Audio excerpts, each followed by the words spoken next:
Hello, students. Welcome you all.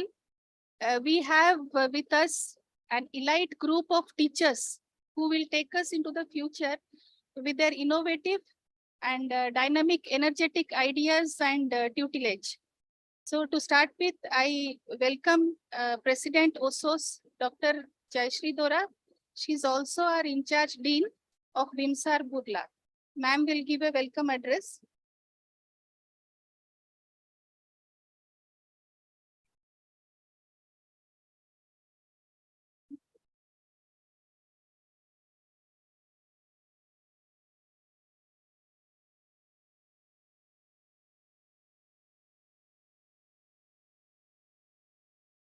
Good morning,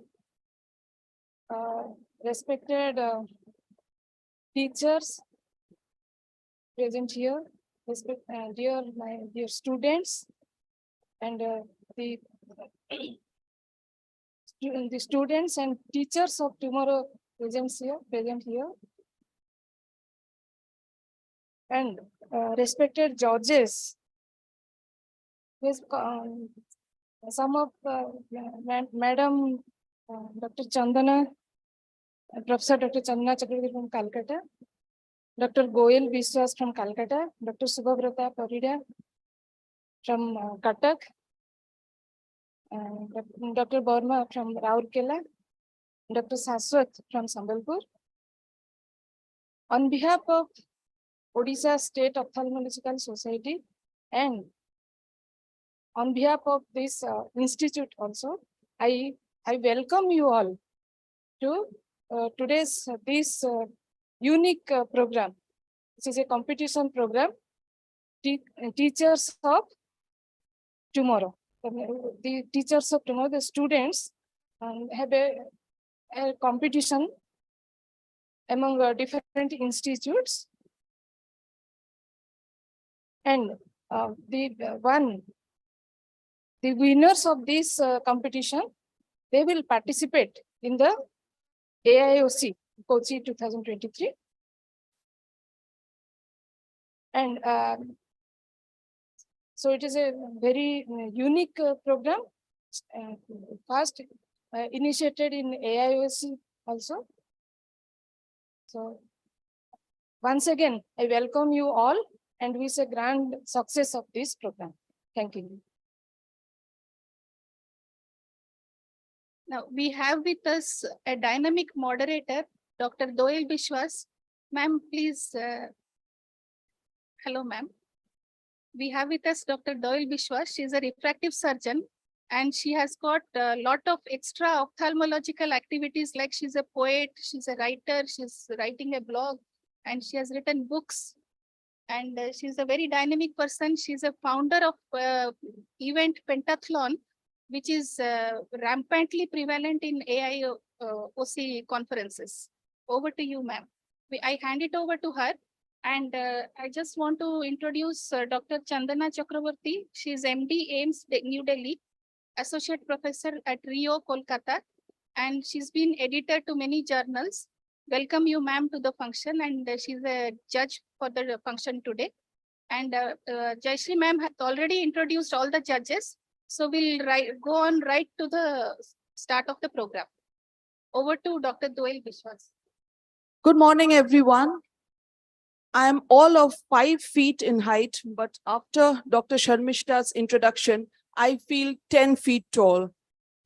So today it's an historical moment because we are having Teachers of Tomorrow, which has been done only twice before. And Orissa is the very first state to have this here. So a big hand for Orissa Ophthalmological Society. This is the first time it's being done in any state. Without much ado, we will go into the program. The students are going to present. They have just 4 minutes to make their presentation. Be aware of that. After 4 minutes, your presentation will stop automatically. You do not get a single spare second. So you have 4 minutes to get your message across. We have 4 judges here. However, students, do remember that you are the teacher today. The judges are your student. So don't just make a presentation, teach them. And since they are your students, Do not put up with any cheekiness or any audacity from them. The judges, you are allowed 1 to 3 questions. Students, if they ask too many questions, you can always tell them to go home, study, and come back the next day. So on that note, we have the very first presentation, and she is Dr. Boral.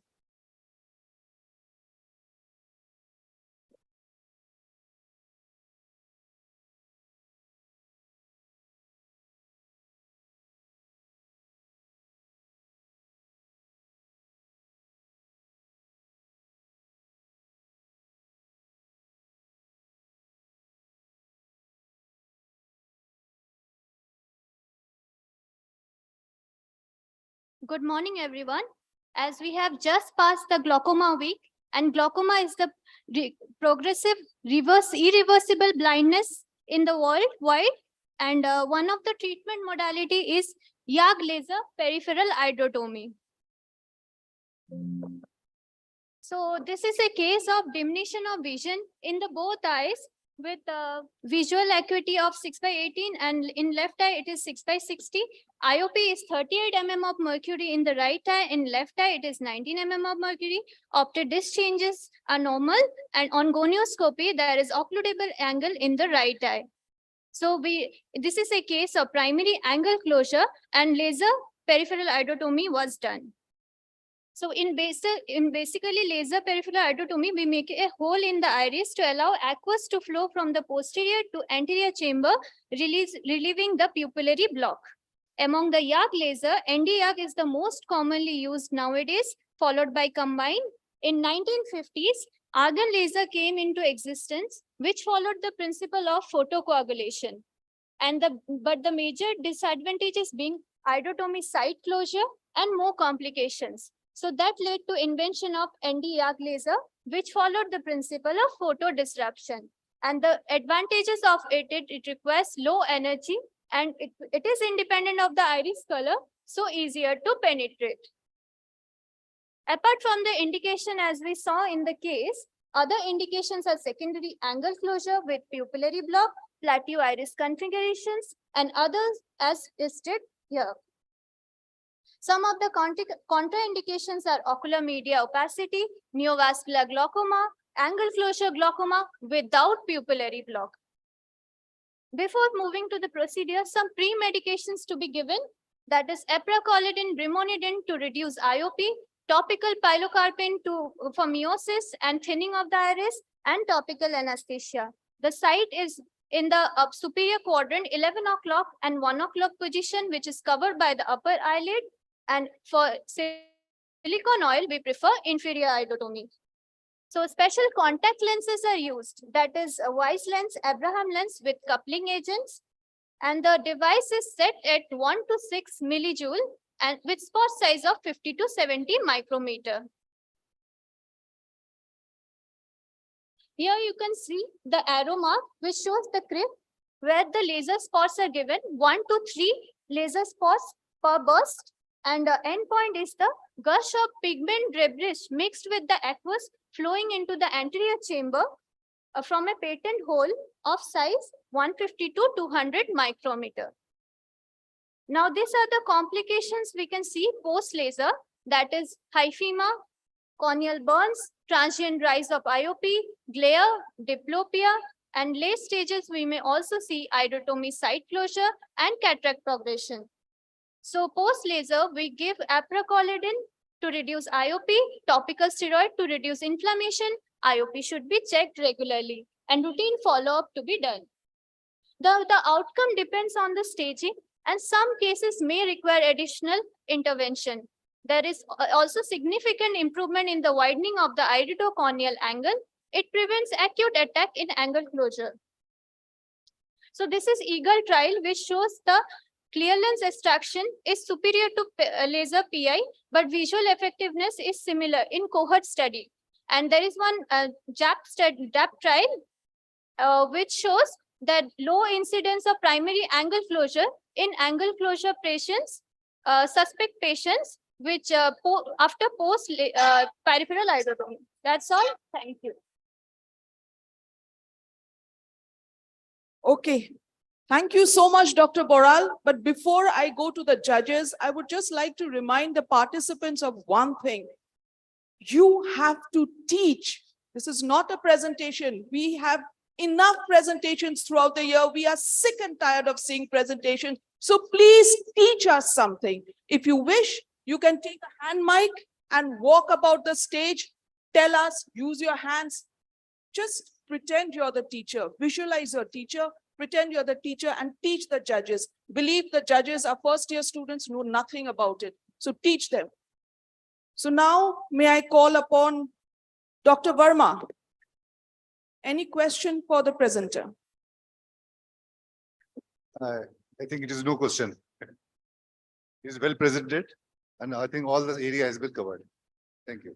Okay, sir. Any of the judges? Yeah, I have just one question. Tell me 3 salient points. How you diagnose a case of acute congestive glaucoma? It should be symptom and signs both. Okay. Symptoms is redness, pain. Only 3 I have told. Yeah. Only 3 points. Okay. Symptoms is redness, then raised IOP, then angle closure on gonioscopy. There is angle closure with peripheral anterior synecdoche, and Without doing gonioscopy, can you diagnose a case of acute congestive glaucoma? yeah, in slit lamp, shallow AC. Okay. Yeah, I have one question. And the full form of NDAG and the frequency of NDAG. Yeah. Full form of NDAG. You told na we are using NDAG. Neodymium, yttrium, aluminium, Yeah. Yes. yeah. Yeah, Thing is garnet. get it. Frequency. Yeah. Frequency. Frequency of the laser that you used. That is important because you told double frequency. What is the frequency of those? 1, 2, 3. You told double frequency. Na? No, double frequency. What you have written. Therefore, I am just asking what is the frequency of normal NDAG and the double frequency? Okay, double frequency. It is 0.3 to. Maybe. Okay. Next time come prepared. I can tell you, but better to read. Thank you. Ma'am एक चीज बताइए मेरे को please tell me where exactly we have to put that laser mark and what are the prerequisites for of this laser, prerequisites of the laser and where to put the laser. We give the laser at the iris stroma, particularly at the crypt region, where it is the thinnest area. And prerequisite is we should check the IOP, and there should not be any opacity. Ma'am, we have to put any medication before that. Yeah, pre-medications to be given. That is apracolidine, brimonidine to Also, reduce that IOP. ma'am, what I know that is given after the thing, no? Yeah, before also first dose. Before also what we prescribe, ma'am? Pilocarpine for meiosis and for thinning the iris. Thank you, ma'am. I think that was enough drilling of the teacher. We have celebrity judges here today, so we are going to give our points also in absolute celebrity style. They're going to hold up placards now showing the points. So may I request the judges to hold up your placards. Dr. Chandana has given 8. Dr. Shashwat also 8. Dr. Verma, very, very generous 9. And Dr. Shubhabrata has given a 7. So big round of applause for a very first speaker, a very first teacher. And our next speaker is Dr. Aishwarya Bhakta.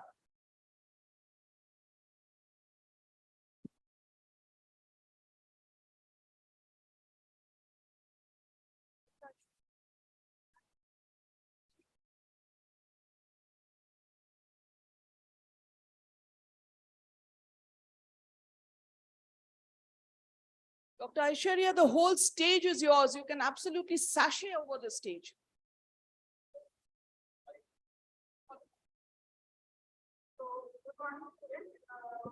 I'm going to give you a brief picture about congenital This is a common cause of 20% of the newborn. There are two types. Complex there is mainly so the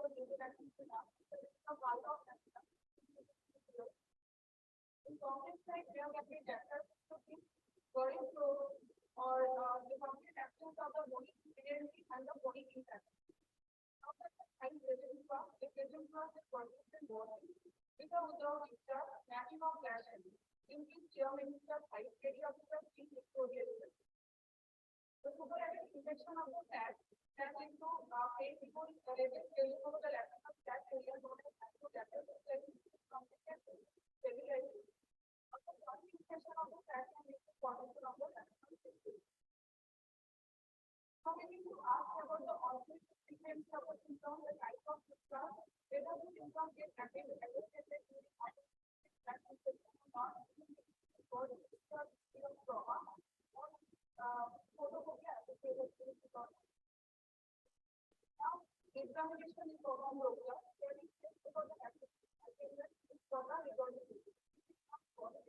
then it indicates that the normal below the level of gas.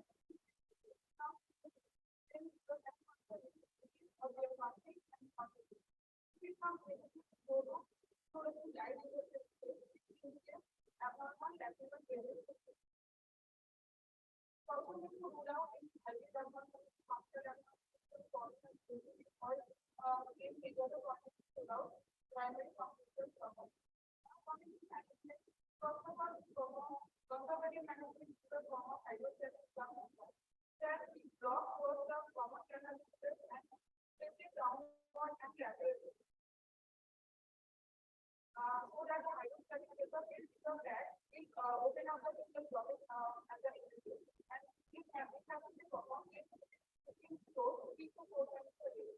For at least if it becomes after for the 5 after 18 months of age, it goes for 14 after 20 months. Early closing is indicated to go for incorporate surgery and to regular or the side is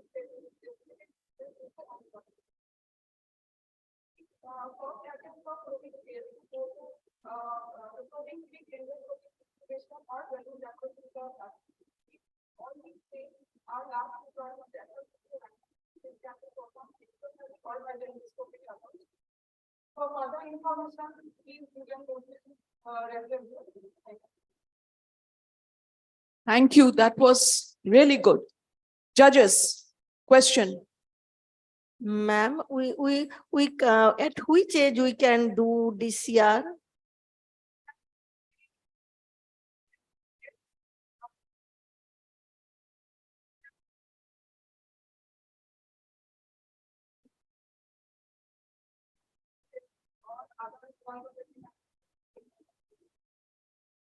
Congenital diffuse cystitis, DCR, what we do?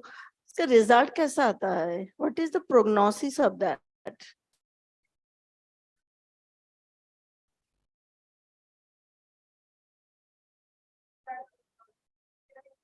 Do we take any extra precaution or any prophylactic measures to prevent the?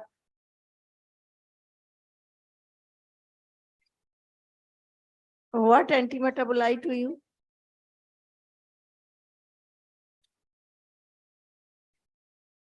Thank you, ma'am. Thank you. Thank you, ma'am. It's a nice teaching. Just help me to counsel suppose a 2-month-old baby has come to me and her mother complains of watering in left eye, but no discharge and no stickiness of the lids or anything. How will I treat the patient or counsel the patient, or how will I start my treatment or examining the patient? How will I start? There is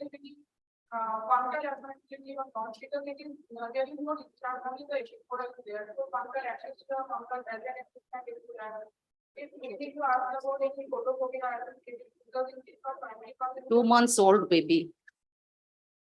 How she will complain of photophobia? We need to look at the corneal diameter, corneal age, intraocular pressure, our primary condition, or if there is so if there is no discharge, then we don't advise any antibiotic. Only the conservative follow-up is necessary. No surgical intervention is needed. So we have to the presence that only taking follow on any discharge. So if they advise with the pattern, if it does not improve or if discharge is there, then we further going. Okay, okay, thank you. I've got 2-3 questions. Dr. First is Shubhasri? how to do the lacrimal sac message.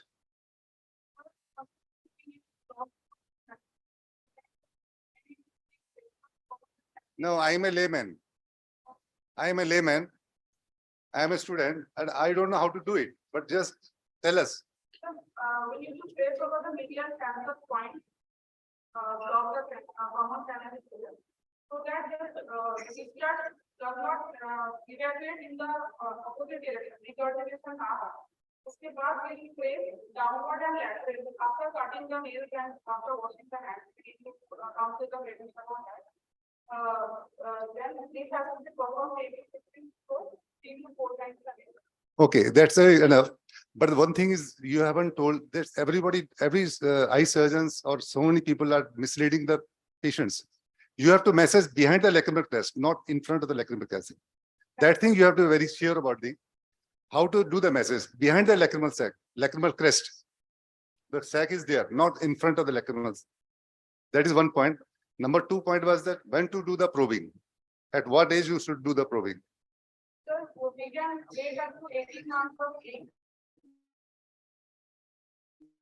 Because the quantity of resolution is there, can be there after 12 to 18 months of age. So after 18 months, or the 12 to 15 months, we can or early probing is indicated, and there is the I think there ocular surgery or there is otherwise modality. Okay, I think that is done. Yes, Dr. Verma is that category of students, hota hai na, the one who studies the night before very well, then comes to class to rag the teacher. Absolutely. So that was a very good presentation, and I have to appreciate the way the last slide, she showed the last slide and said, go home and read it. So now you have homework to do. So thank you. And our third speaker is Dr. Shubhasri Presky. Oh yes, the marks. So sorry. The judges, your marks, please. So Dr. Chandana has given a very, very generous 10 on 10.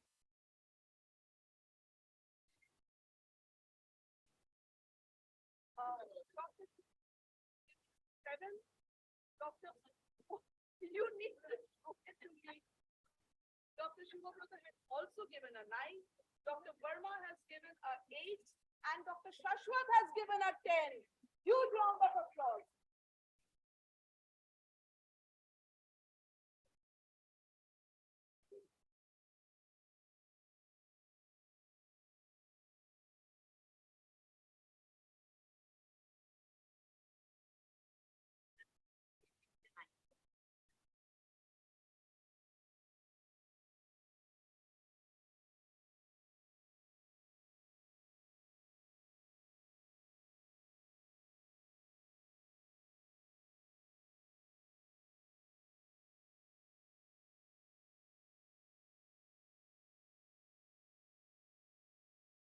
Good morning, everyone.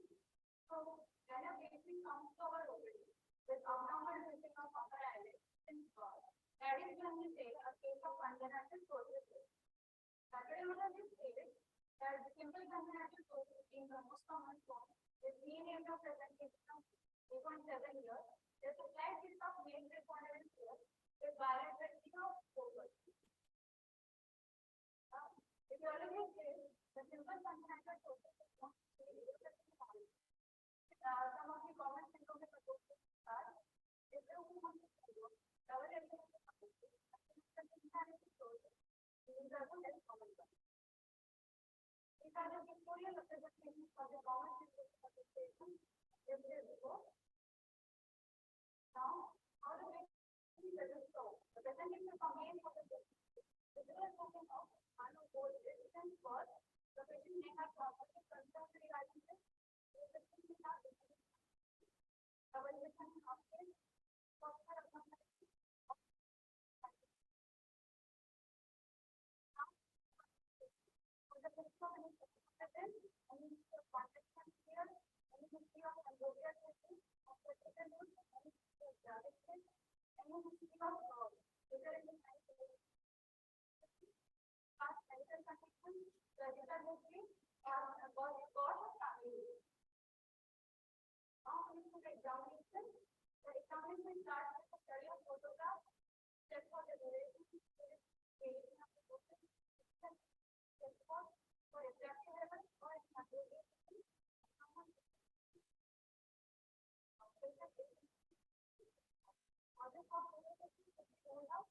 These are some of the complications enlisted here, out of which the important ones include post-operative lid swelling, lag of thalamus, exposure keratopathy, under-over-correction, wound infection, etc. This is a patient where the case report of patient where patient presented with diminution of drooping of upper eyelid. Here we have done frontalis sling surgery of the patient. The take-home message is early diagnosis and timely management of the case of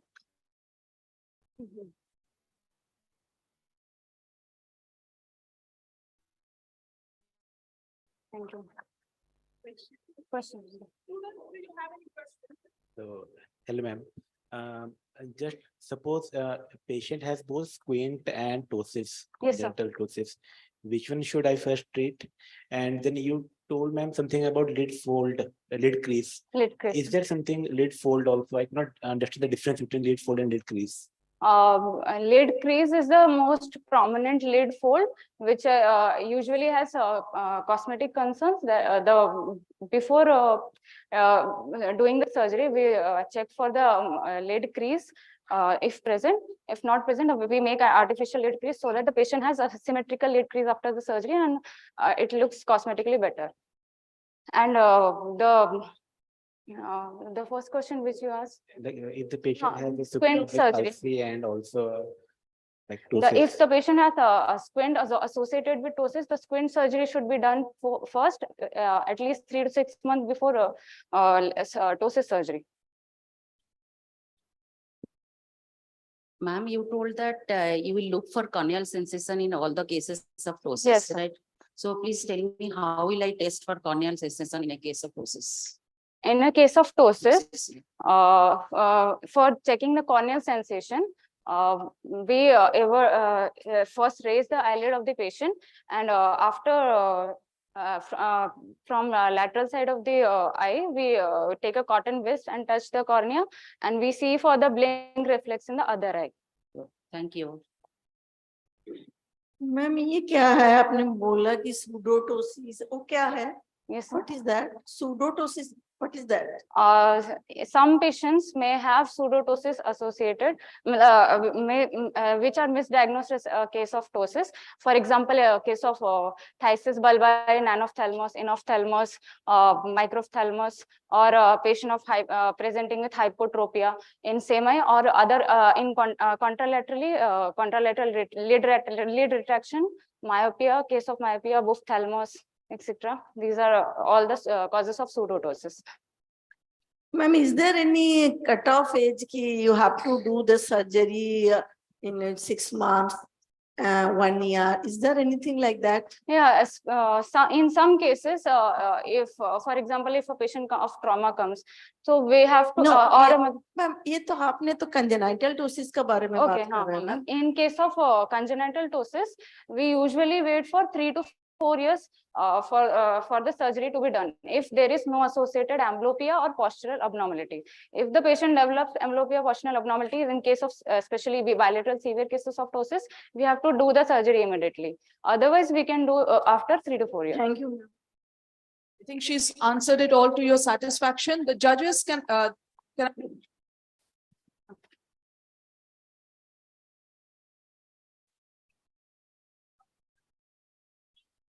Dr. Shashwat and Dr. Karma, everyone has been very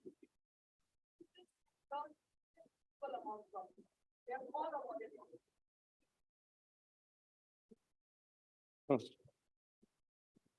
So next speaker, we have Dr. Arnold Roy.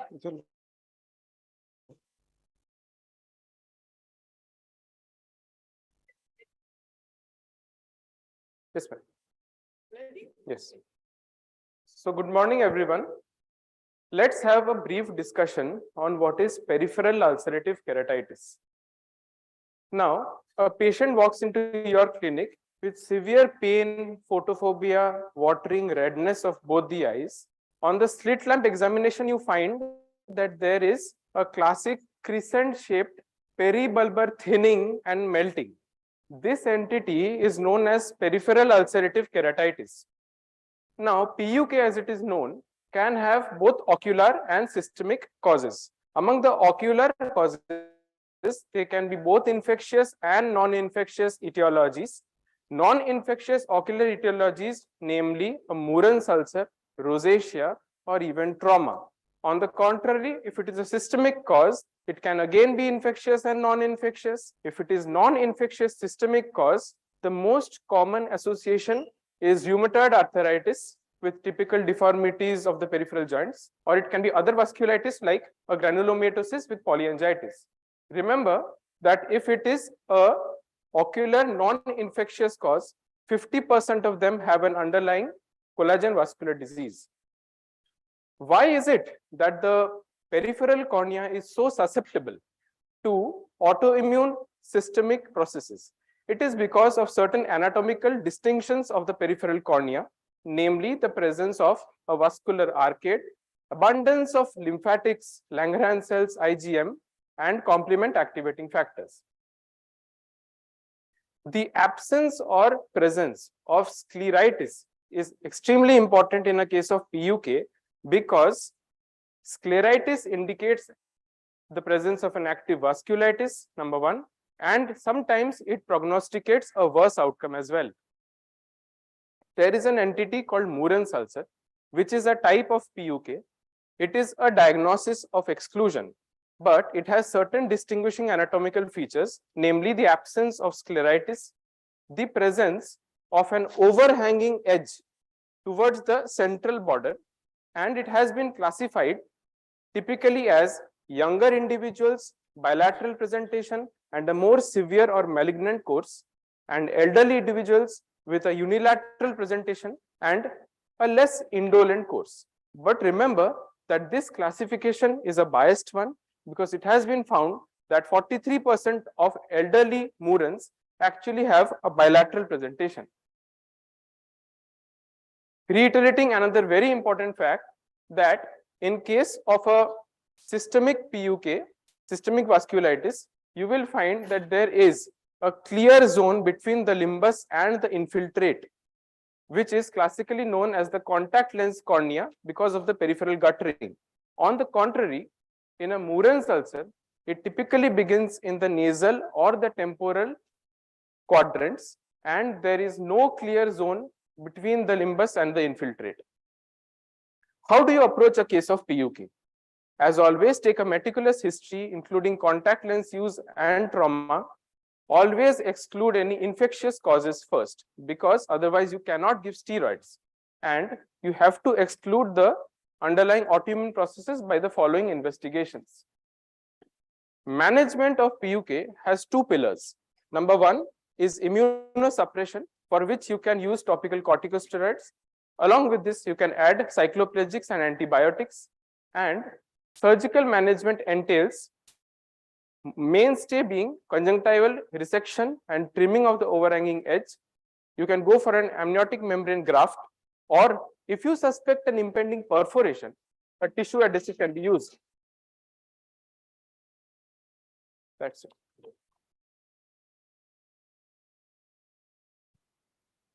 So, are you ready to face the questions Yes, of your yes, yes, students? yes. Yes. Students, sir अच्छा lecture था आपको, बहुत मजा आ Thank गया. you. Medical management में, is there any role of any systemic medications? Yes, ma'am. Particularly what happens is, if you find that it is a bilateral case of a PUK, very severe melting is there, then a systemic medication can be given, systemic corticosteroids can be given. Also, doxycycline, because of its anticollagenase effect, can be added. Ascorbate 500 milligram 4 times a day, because of the stromal healing process, can be given. Those things आपने बताया, उसका अलग से, is there anything else? So the newer medication, what you can, because you told that these are immune reactions. So is there other Immune reaction, the which you can use that?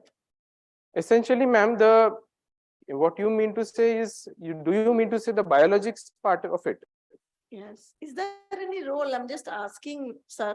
Ma'am, the references that I have given from particularly textbooks of recent use, there is nothing that has been indicated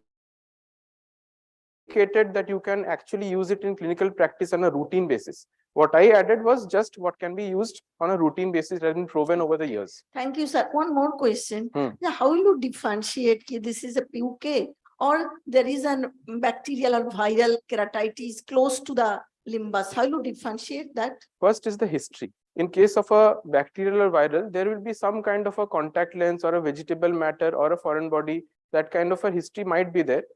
And also, progression is very important. A PUK always progresses circumferentially or sometimes centrally, but the circumferential progression is very important in a PUK, which is always not there in case of a central corneal Thank you, involving sir. ulcer. Thank you. Hello, sir. Yes. Sir, you told in the surgical part that we can do conjunctival flaps PK. So, क्या हमको कुछ special precaution लेने चाहिए PK करते वक्त in ऐसे patients में? So lamellar keratoplasty is always preferred in case of a PUK more than a PK directly. But आपको लगता है जब periphery में इतना thinning हो जाता है तो can we do a lamellar? क्या-क्या हो सकता है sir lamellar में? There can be a full thickness perforation, that means graft rejection can be there. क्या-क्या कर सकते हैं lamellar में? Lamellar keratoplasty में क्या होते हैं? We can go for a, sir, we can go for a DALC. The DALC is deep, ठीक है. Or a tectonic support only of some certain portion which is being involved, you can just replace that one. ठीक. Excuse me, sir. Yes, sir. Any role is there to diagnose the underlying systemic cause? Yes, disease ma'am. and to Because treat it? if you do not diagnose it, the PUK you can treat. You are treating it, it is healing. But suppose patient has rheumatoid arthritis. Now the rheumatoid arthritis is not being treated, so it will keep on recurring. The PUK will keep on occurring and further keratolysis and melting will keep on occurring. So diagnosing the systemic cause and treating it is as important. As than important the as yes. local treatment. Yes, yes, yes. Okay, thank you.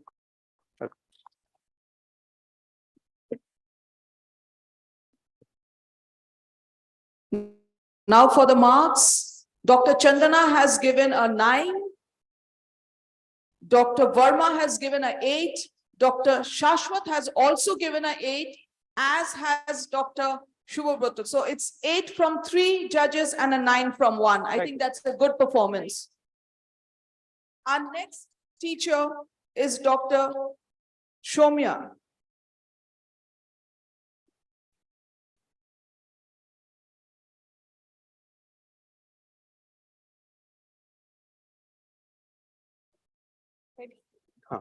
If I had to mark the students, I would probably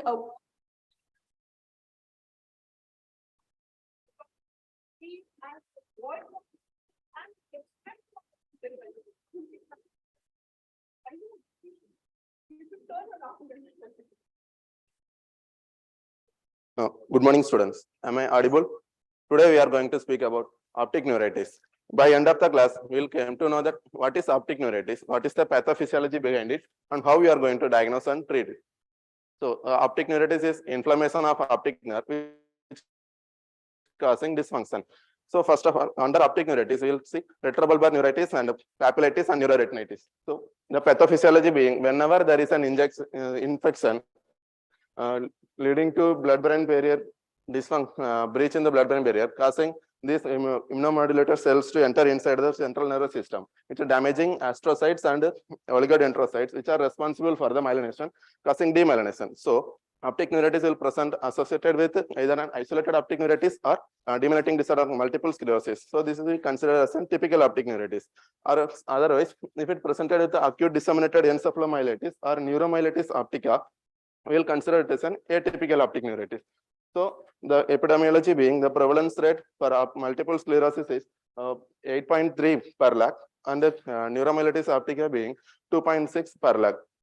Then, so whenever a female patient, young female patient presents to our OPD with complaints of diminished vision associated with pain that worsening on eye movements, and on fundoscopy showing whether normal disc or mild disc edema, that diminished vision which is progression within hours to days, and later on it improves on its own, whether with the steroids or without steroids. We will consider it as a typical optic neuritis. So whenever either any pediatric age group or old age people present to our OPD with the diminished vision and no pain or severe pain on ocular movements, fundoscopy showing severe disc edema, and the diminished vision which is not improving even after 2 weeks also, with even after steroids also, if it is not improving, we will consider it as an atypical optic neuritis. So what else we will see? The patients also have red desaturation and reduced contrast sensitivity. On examination in people, we will able to see an RAPD. Then in fundoscopy, we will see in retrobulbar neuritis a normal disc, and in papillitis disc edema, and in neuroretinitis, we will see retinal exudates in a stellate pattern around the macular region. Then on investigations, what else we see? We will see we will investigate the patients electrophysiologically and neuroimaging and blood and CSF analysis. Electrophysiologically, we will see in VEP there is an increased P100 latency and field visual defects.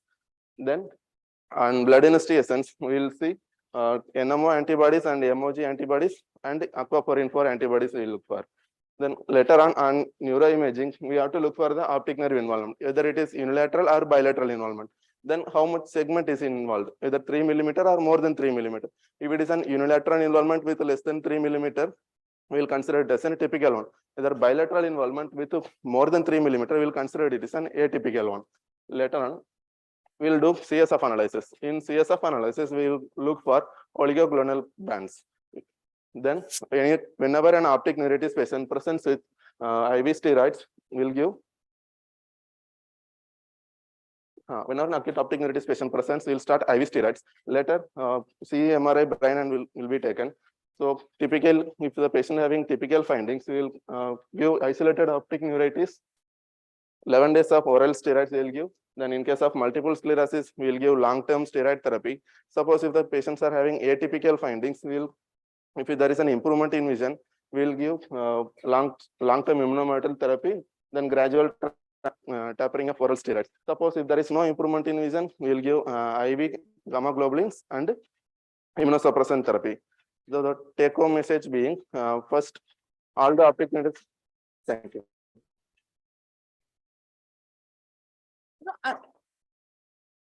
I'm really amazed at the visuals that is being presented by the teachers of tomorrow. And I just kept thinking that if in my time we had visuals like this, I would have probably slept less in class.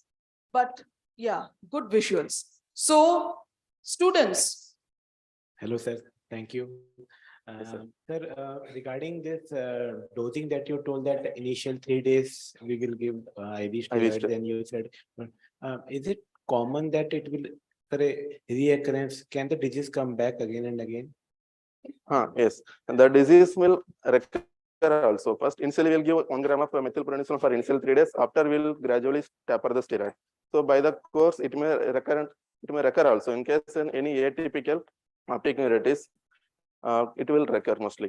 Suppose if it is recurrence within 1 year, suppose patient has completed the steroid course.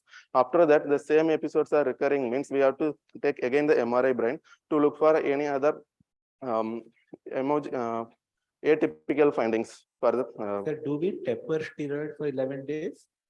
No, first initial 11 days, patient will get according to the body weight. If, for example, if a 60 kg patient, we will give 60 milligram of prednisolone for initial 11 days. Later, for every 5 days or 7 days, we will taper accordingly.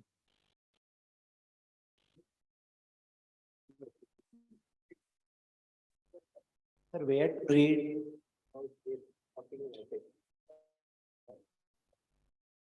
Okay, can I ask? Sir, ये RPT क्या होता है? So कैसे उसको test करेंगे? So in a dim light or else in a dark room, we will make the patient sit, and initially we will focus, we will flash the light on the one eye, either non-affected eye, we will look for the pupillary constriction, then we will change to other eye, either and keep it stay for either 2 to 3 seconds. We have to observe whether the pupil is constricting or dilating.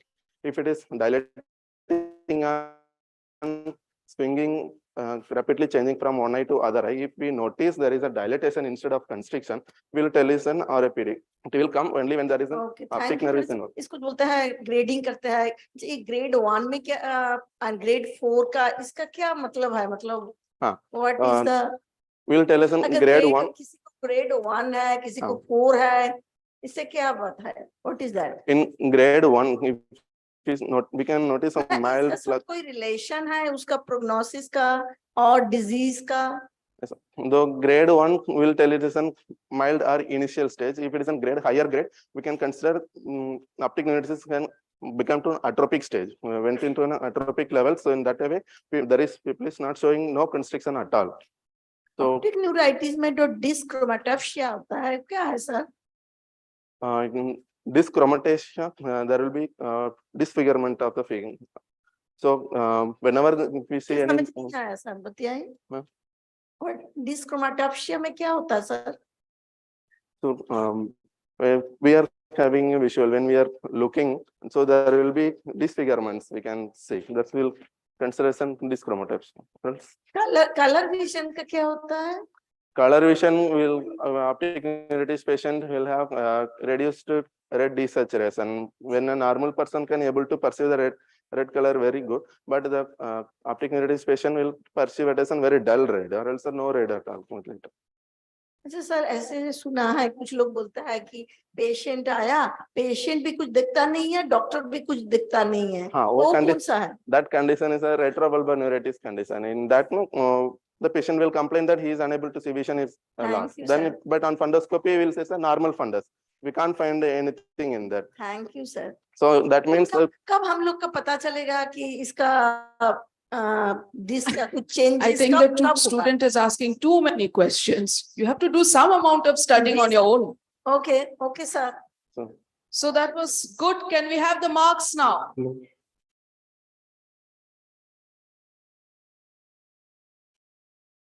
Okay, Dr. Shashwat has an 8, Dr. Chandana a 7, Dr. Verma a 7, and Dr. Shubhabroto an 8.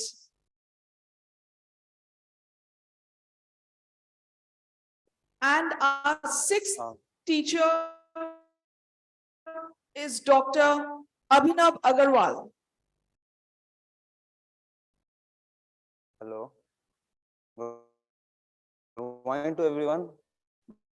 Myself, Abhinav Agrawal, I will be presenting our approach to anti the OPD with complaints of redness, pain, photophobia,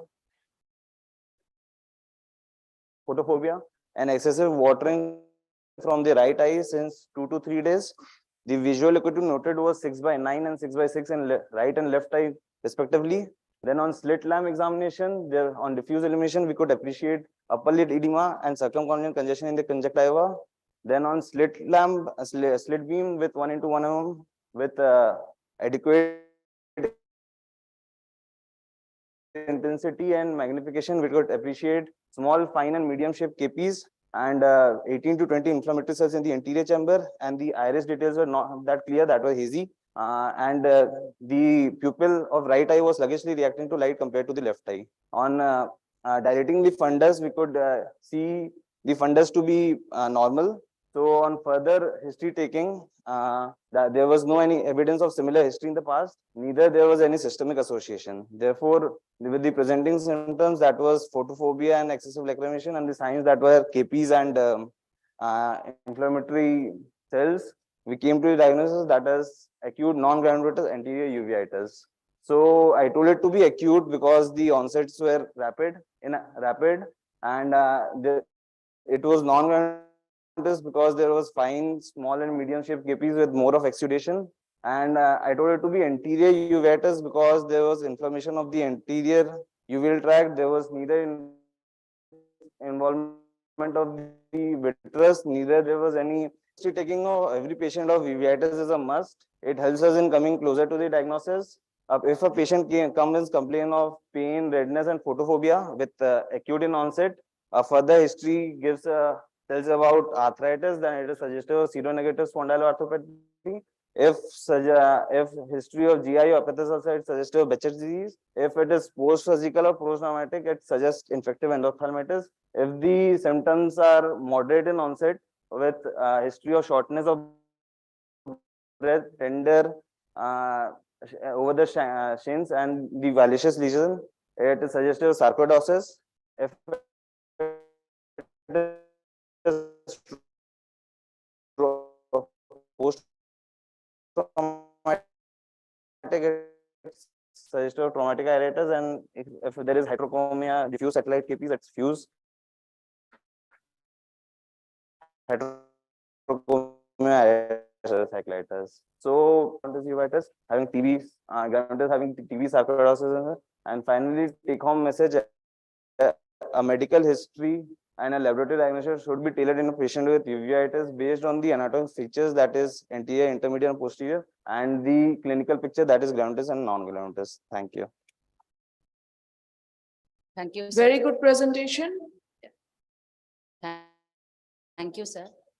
Can you tell me how will I diagnose a case of herpetic anterior uveitis? Any salient signs or symptoms or anything? Ma'am, How will I suspect? Ma'am, the patient will be having rashes over the supper, and if there is increased Rashes, where will you get? Which type of herpes? ma'am, and herpes ophthalmologicus, zoster ophthalmologicus, yes. Just, okay. Then And anything if else? there is having a history of increase in IOP, Increase in IOP. yeah, Then and having increase in IOP and herpes, rashes, anything in the anterior segment, any signs or anything? KP is diffusely present over. Any description for that KPs?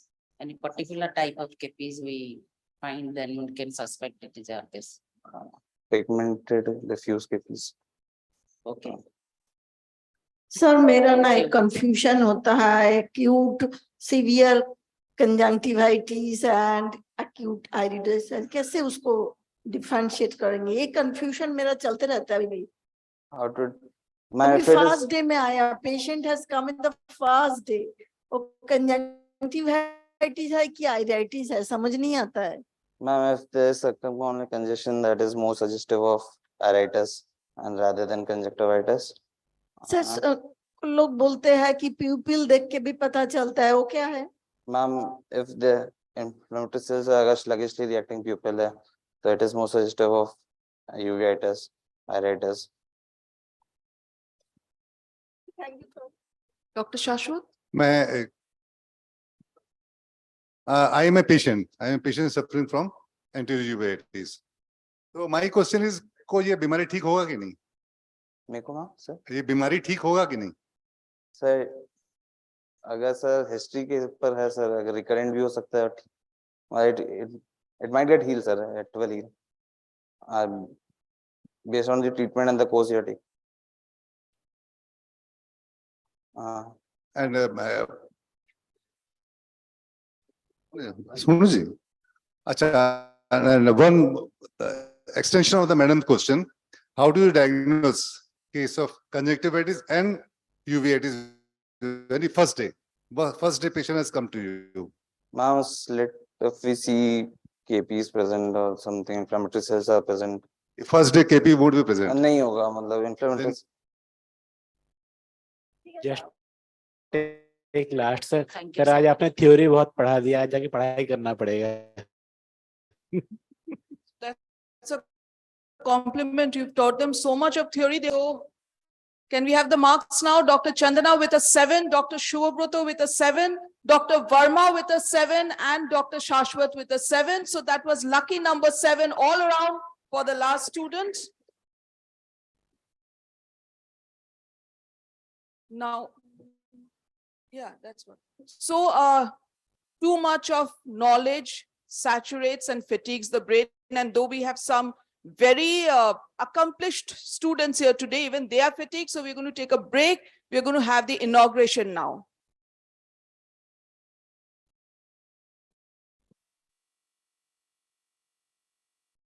I request our Dean ma'am, our Superintendent sir, Dr. Lalmohan sir, and Sadhu Panda sir, our Student Union Advisor, and all the judges, the moderator, please come over stage for inauguration of the program. I also welcome OSO's General Secretary, Dr.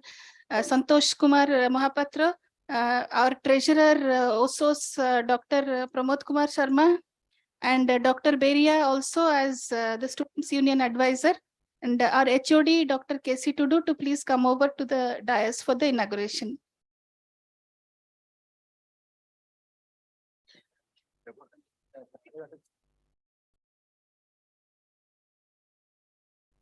Please, Chandra.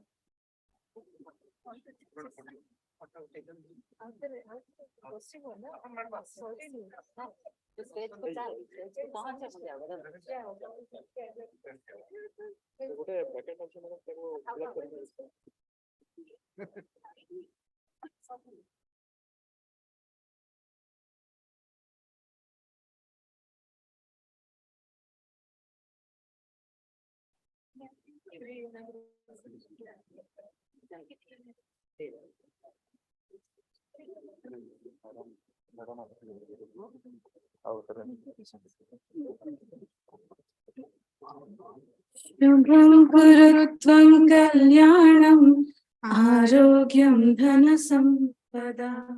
Shubham Gurutvam Kalyanam Arogyam Dhanasampada.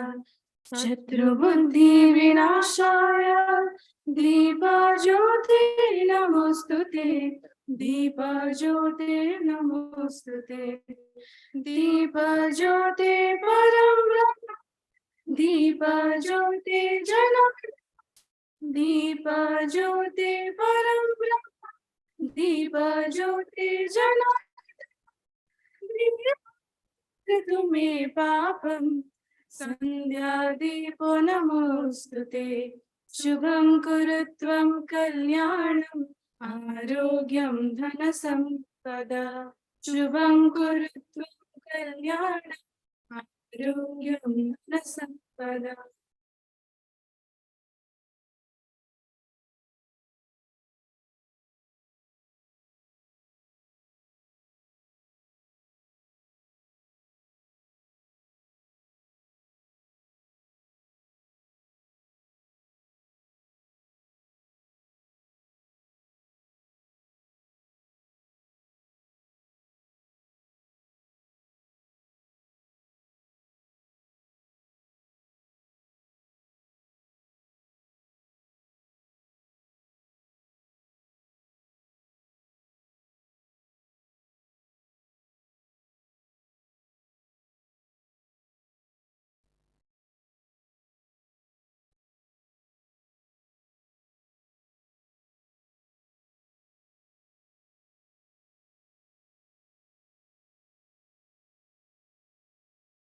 Now our teachers will render a inauguration song.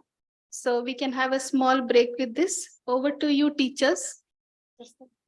Teachers of tomorrow. Teachers of tomorrow. Teachers of tomorrow is what I meant.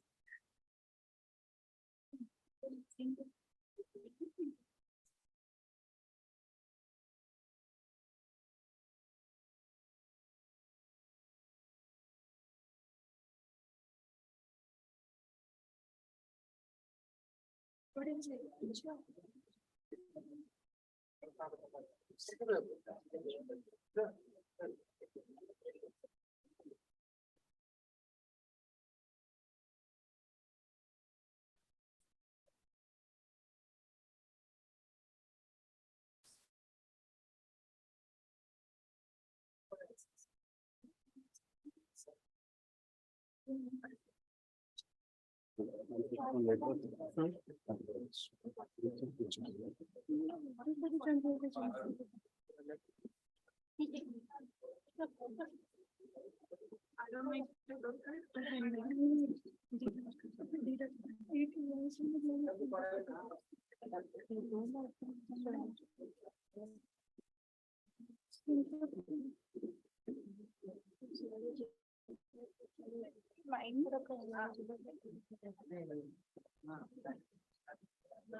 So we are back with our teachers after that. And the next class is going to be taken by Dr. Jairaj. Are you ready?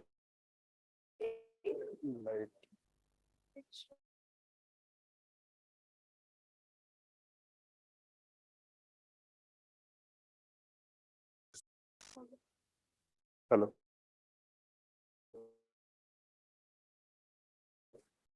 Hello.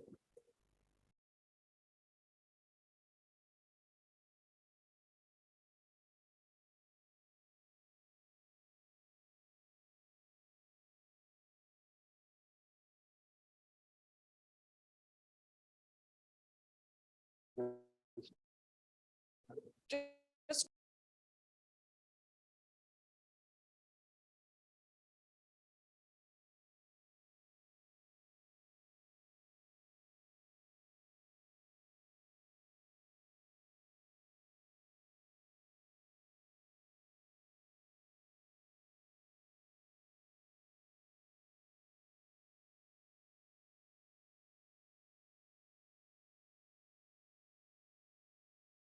But as an ophthalmologist, I am definitely proud of this development. starting from the Ridley's intraocular lenses of 1949 to the premium IOLs and the new generation IOLs till date. So what humans need? They need a clear vision and obviously a spectacle-free life. For that, these premium lenses are the ones which can do that function with a little bit of cost factor. So starting with a multifocal intraocular lens, and they have either refractive or diffractive based upon their optical properties. The concept of apodization is adopted so that there will be less scattering of light in the periphery, so that it increases the vision and reduces the optical aberrations in full optic. Coming on to the bifocal lenses, it concentrates on near and distant vision. There came the concept of extended depth of focus lenses, which has the main optical property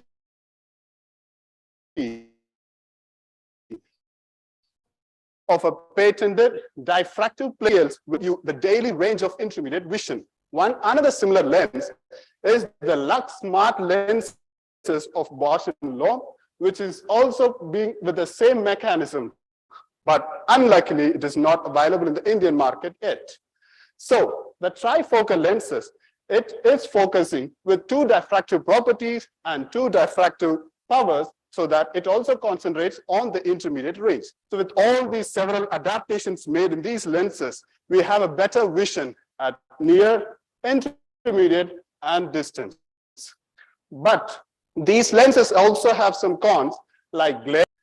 Let's say that you have a patient of -3 diopters of astigmatism, and for that patient, the ideal treatment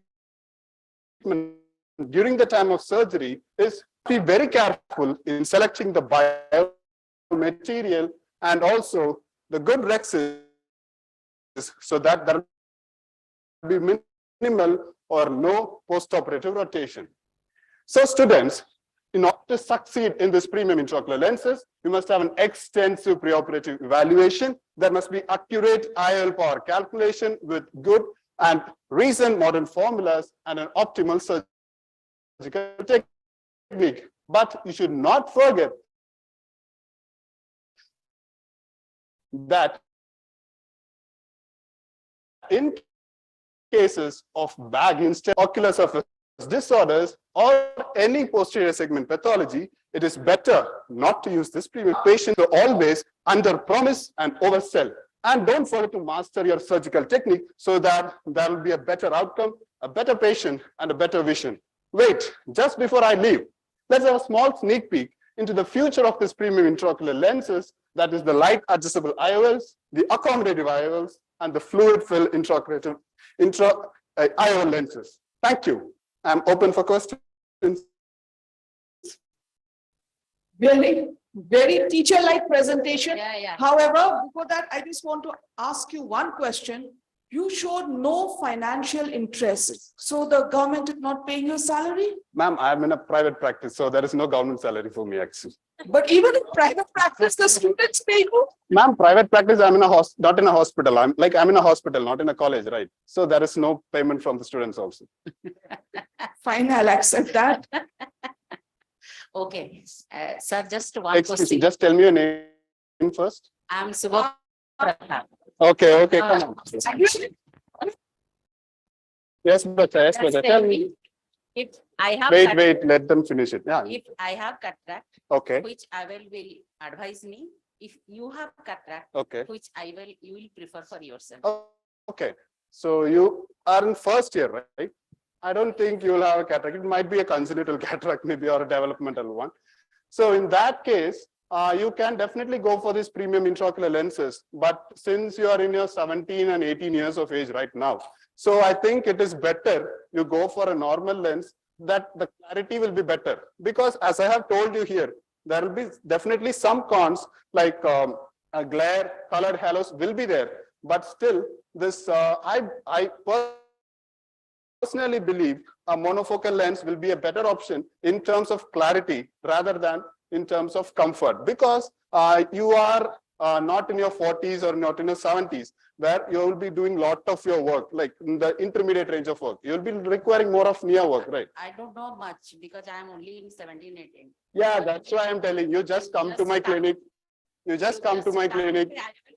I'm telling you, you just come to my clinic. I'll do an extensive preoperative evaluation and I'll do the best that I can for you. No, just stamp IOL for me. I didn't get it. Stamp IOL, no explanation. Just stamp IOL because I believe on my doctor. Okay, yes, you believe in me. I appreciate that. But you have to come to my clinic first so that I can do a preoperative evaluation better, Then so that I can. A lot of financial interest you have. Obviously. Sorry, आपने बोला कि Yes, you are that kid, right? You are like so much active in the class. I remember you. Right? Yes, tell me. monofocal क्या होता है? I don't know. Monofocal क्या होता है? Like, okay, see, you see at a distance, you see something that is basically a monofocal lens which will focus at a particular position, either at a near or at a distance. So monofocals are basically designed to focus at a distant vision. But with the monofocal, you will definitely need a presbyopic correction for your near vision or for your intermediate range of vision. That is monofocal, bacha. Is by क्या होता है? I don't know. You need not worry about that right now. You are just in a. Okay, sir. Thank you. Okay, yes. Sir एक question था, like मेरे father का cataract surgery हुआ था. Okay. वो हर कहाँ हुआ था? नहीं, आपके पास नहीं हुआ था. ठीक है, तो फिर भी कुछ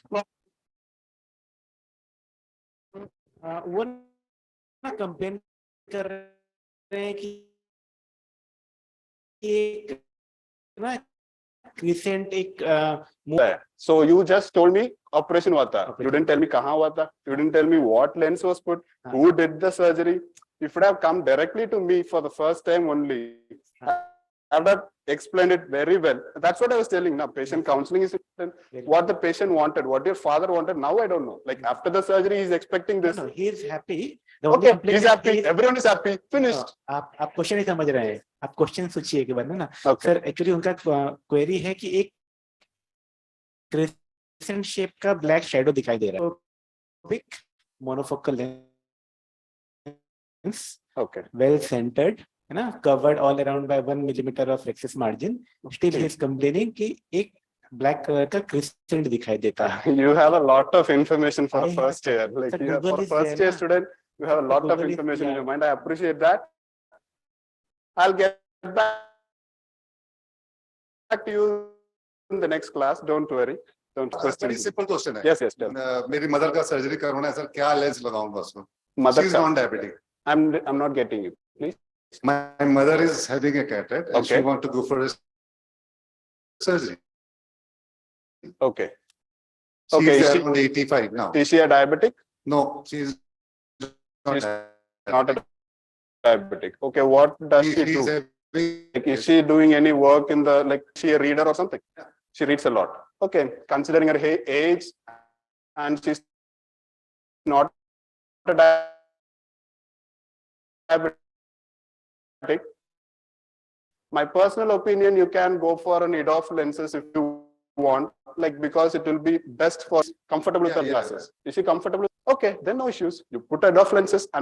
don't want to wear glasses. She doesn't want to wear that. You should have mentioned me first. Okay. So if she doesn't want to wear a glasses, then we can definitely go for a multifocal option for that. Okay, thank you. Okay. Thank you. So that brought us to the end, and can we have the marks? Dr. Chandana has given a 9, Dr. Shubhabroto an 8, Dr. Shashwat an 8, and a 10 from Dr. Verma. You know, I think this teacher taught us not just about lenses, he also taught us how to smartly evade answers. Yes. Evade questions. His speech, his presentation remind me of Anurag. Anurag always talk like this and he's very confident.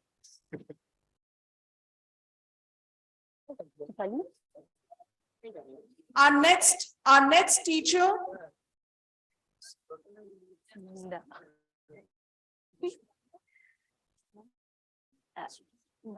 Our next teacher is Dr. Sunanda.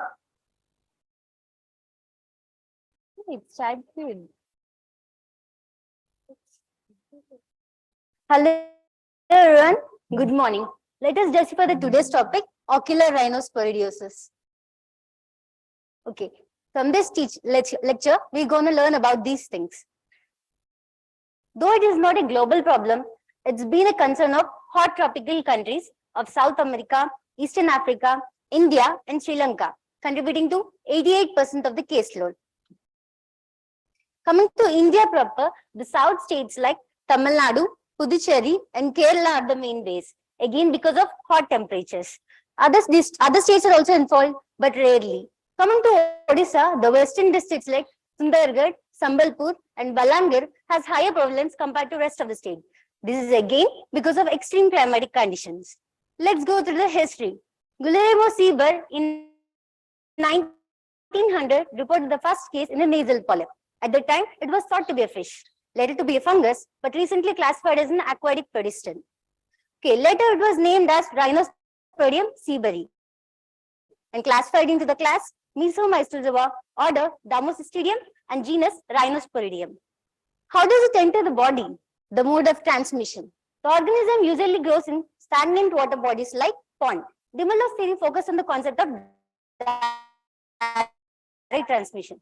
Like whenever the patient takes bath in pond, the organism comes in contact with mucosa and it enters the body. However, air and soil transmission is also believed. Karunaratan theory focused on the concept of satellite lesions of skin and conjunctiva, and he believes it is because of autoinoculation, just like in warts. Hematological and lymphatic spread is also observed. Whom does it affect? Young adult males are more affected. And what does it affect? Nose and nasopharynx contribute to 78% of the caseload, and 15% of the ocular involvement is seen. In this case, you can see the involvement of both. Other organs are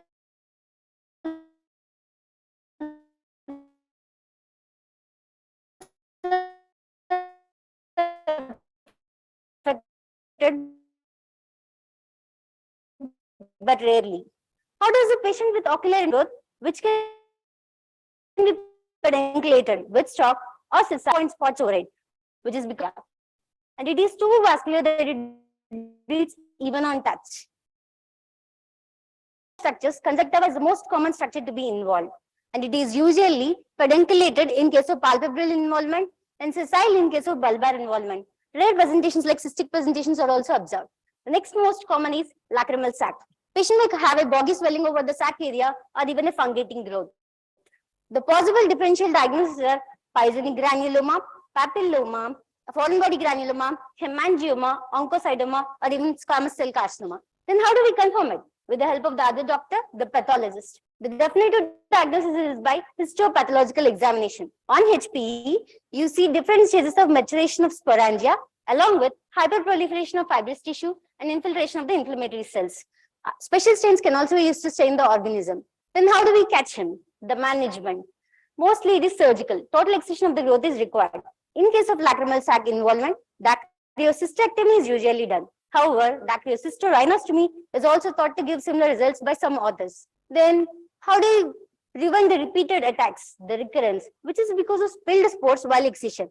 So, introp measures like electric cauterization of the surrounding healthy tissue, as well as soakers with 5% povidone iodine after excision, and post-op measures like tablet dapsone, 100 mg given once or twice daily for a period of 3 to 6 months, also thought to decrease the chance of recurrence. But before giving dapsone, check the levels of G6PD. Okay. By the end of this lecture, the points to be remembered are: say no to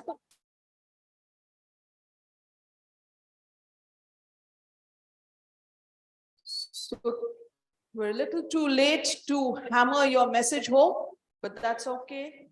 Students, your questions now. Ma'am जो राइनोस्पोरोडियोसिस आपने बोला कि sac में भी होता है, yes, तो उसको रोप्लास में क्या होगा? Can we diagnose it just by roplast test? Actually, if it blocks the lumen, if it is intraluminal, it may cause fluid accumulation. If we press it, roplast may get positive. If it is ओरोप्लास में क्या आता है ऐसा? like if there is any fluid accumulation because of blockage, when you press the sac area, that will regurgitate through the punctum. You will see fluid coming out. That to any of these NLD block में same ही होगा ना? Actually, in this you will see is there any specific thing ऐसे सुना है? Yes. Usually in this blood tinged secretions will come out. Since it is too vascular, you will see blood tinged secretions. तो और कौन सा condition होता है जिसमें blood जैसे आता है? Is there any other condition जिसमें blood आ रहा है ओरोप्लास में, ऐसा कुछ है? It can be. Is there anything जिसमें puncta से blood आ रहा है? What is that condition known as, ma'am? ठीक है, ओके मैम, नेक्स्ट डे बता दीजिए. If you don't know the answer to something, always tell the student, why should I tell you everything? You go home and study. Hello ma'am सब लोग इतने लोग pond में नहाते हैं, बहुत लोग नहाते हैं गांव में, तो जिसको तो पॉन्ड में नहाते हैं, बट क्या कोई ऐसे फैक्टर्स हैं जिसमें कुछ लोगों को राइनोस्पोरिडियोसिस होता है? Actually, this is still under, people are still curious to find about it, but they're saying that people with that group O positive are has more propensity towards this. Actual reason is not known yet.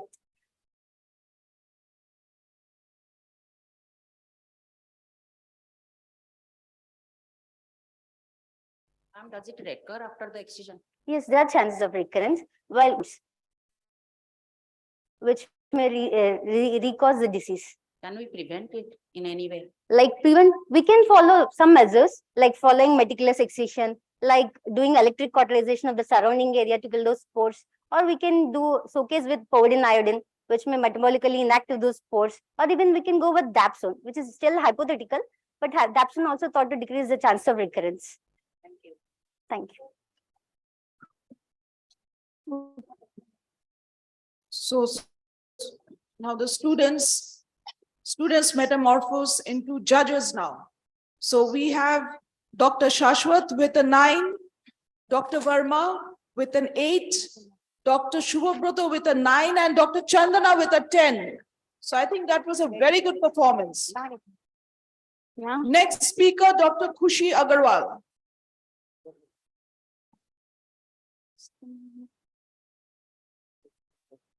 On it.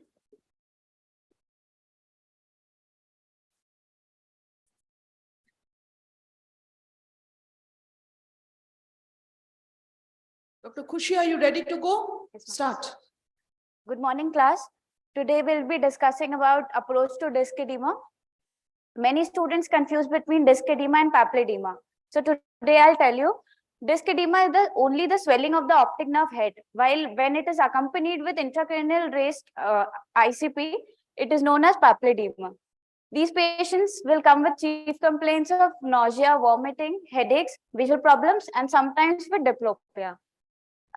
We should ask the age of the patient in these cases, the visual loss, how did it occur, whether it was sudden or gradual, painful or painless, unilateral or bilateral.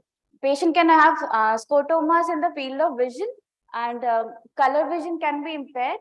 We should ask for the history of occipitals or any other drug intake, and past history of any diabetes or hypertension or any other systemic illness. A detailed clinical examination should be done. Blood pressure should be checked for, and a systemic examination should be done. A detailed ophthalmic evaluation should be done. We should go stepwise: visual acuity, color vision, pupillary reaction, ocular motility,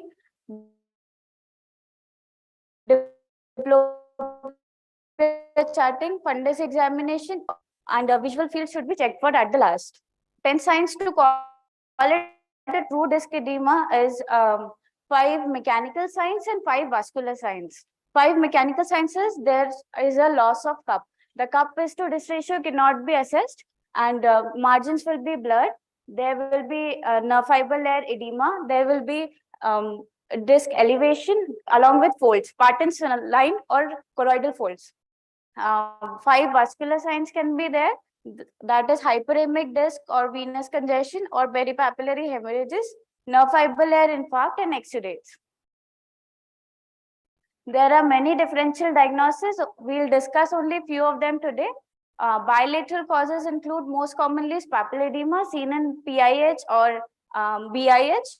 In this, there will be no RAPD, and this edema can range from 2 to 6 diopters. Hypertensive retinopathy is also an important DD for bilateral causes. Therefore, every patient we are suspecting a disc edema, blood pressure should be checked for. Unilateral causes, papillitis is the most common confusing factor.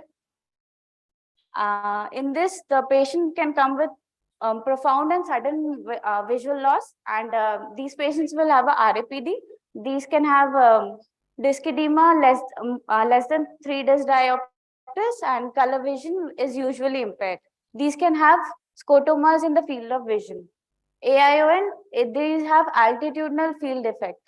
These patients have a history of diabetes and hypertension. That is why in the past history, we must ask for diabetes and hypertension. CRVO is an important DD, and these have sudden and marked painful loss of vision. RAPD is usually present. Pseudopapilledema is a confusing point where this is not actually a true edema, but clinicians make a mistake by calling it a papilledema.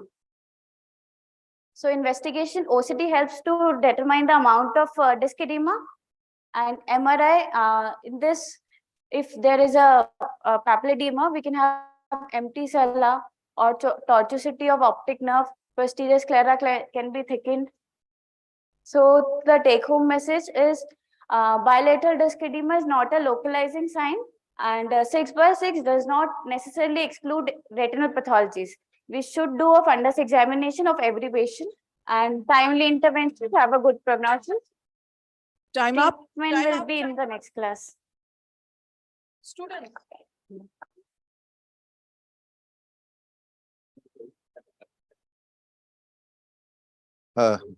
Madam, how to distinguish between papilledema and papillitis?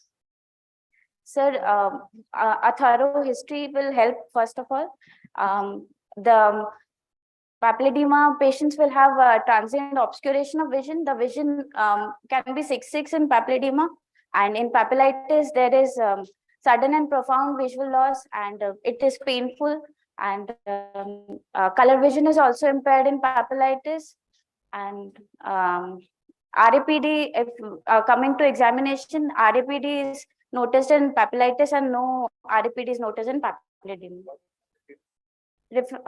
Relative afferent pupillary defect. Checked by swinging light reflex. Yeah, hello ma'am. Ma'am colour vision check करके पता चलता है जे this is पैपिलिडेमा और पैपिलाइटिस colour vision check करके. Ma'am, we can exclude the DDs. It is an important test to be done.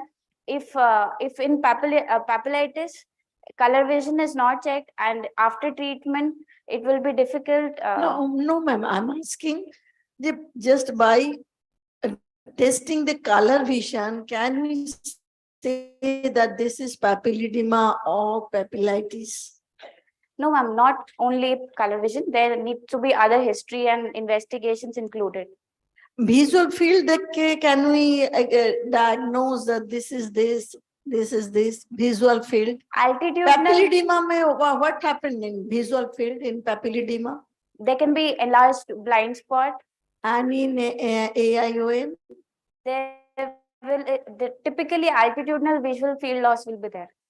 कौन सा altitudinal problem ज़्यादा होता है, the upper one or the lower one? Mostly, ma'am, I have seen the lower one in OPDs. We'll go to Dr. Shashwat now. Just ma'am वो परसों patient आया था OPD में, उसको पहले बोले सीटी स्कैन, फिर बोले एमआरआई. मैम क्या कराना चाहिए? कभी बोलते हैं सीटी स्कैन, कभी बोलते हैं MRI. MRI is the investigation of choice in papilledema. CT scan is done if MRI. देखेंगे क्या मैम? पहले पेशेंट को पहले बोल दिया जाओ सीटी स्कैन,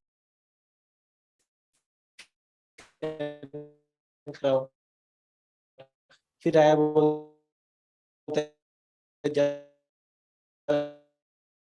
एमआरआई कराओ, फिर एक बोलता है एमआर विनोग्राफी कराओ. मैम क्या कराना चाहिए? In that, ma'am, we take proper history. How the history helps to diagnose papillitis and papilledema? You are more giving stress on history, proper history taking, proper history taking. So what type of history actually we need to know before going to? Firstly, the age of the Exam. patient. Papilledema patients are mostly young females, and papillitis are mostly in 3rd to 4th decade of life. And secondly, vision loss. How did it occur? If it was sudden or gradual? No, I don't know. I'll go and study. At least we have an honor student here. So can we have the marks now? So Dr. Shashwat has given an 8. Dr. Chandana an 8. Dr. Shubhabroto has given a 7 and Dr. Verma has given an 8. So thank you so much. Thank you. You know, every teacher in their career has a nightmare of a student whom they remember through their life, and every year they pray कि और ऐसा नहीं आ जाए next year. And here we have Dr. Chandana. Speaking क्या होता है? She's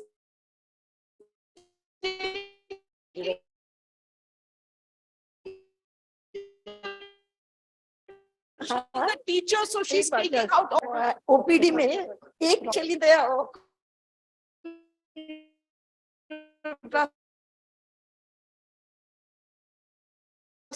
clinic and उसका मैं वो लोगों को पूछता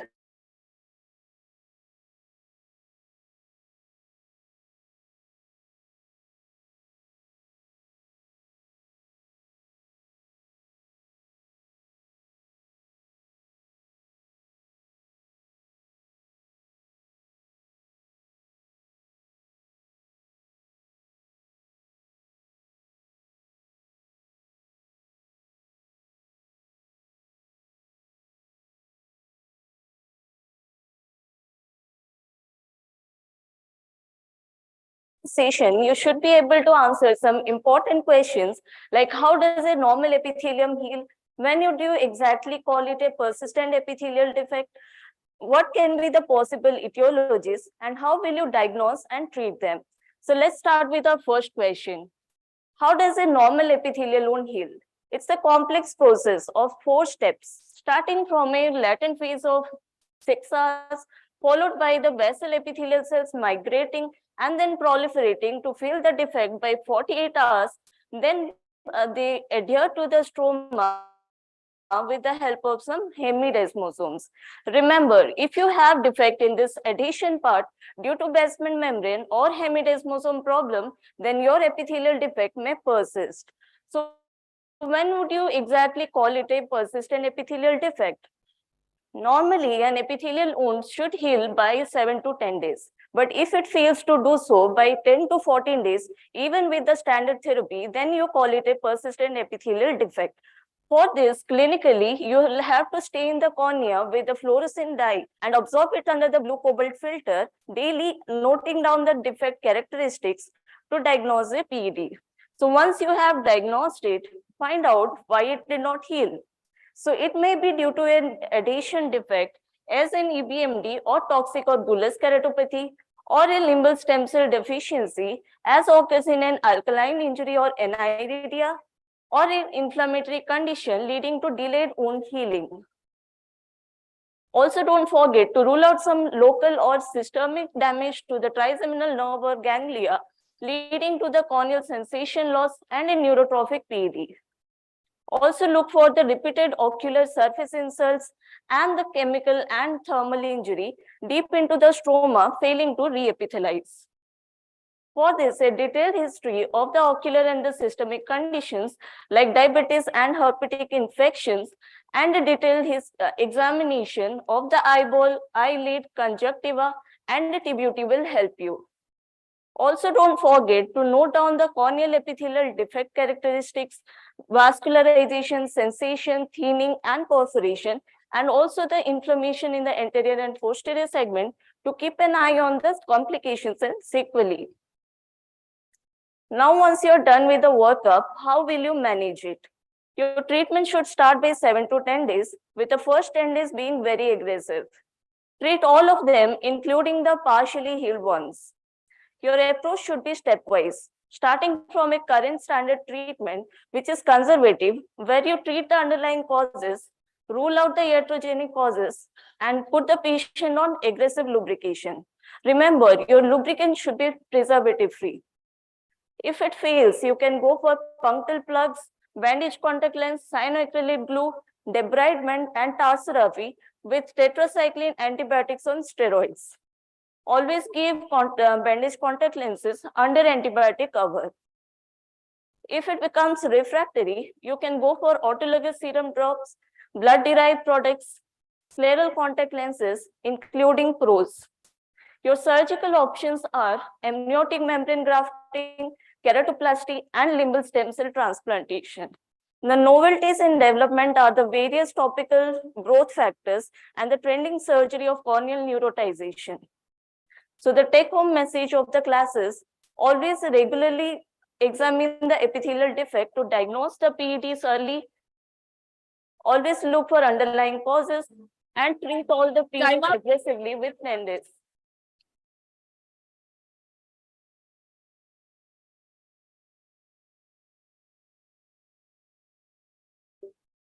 Students, it's all yours now. Hello, ma'am. Again, ma'am, एक चीज समझ में नहीं आया, मतलब steroid कब दे? When should we give steroids?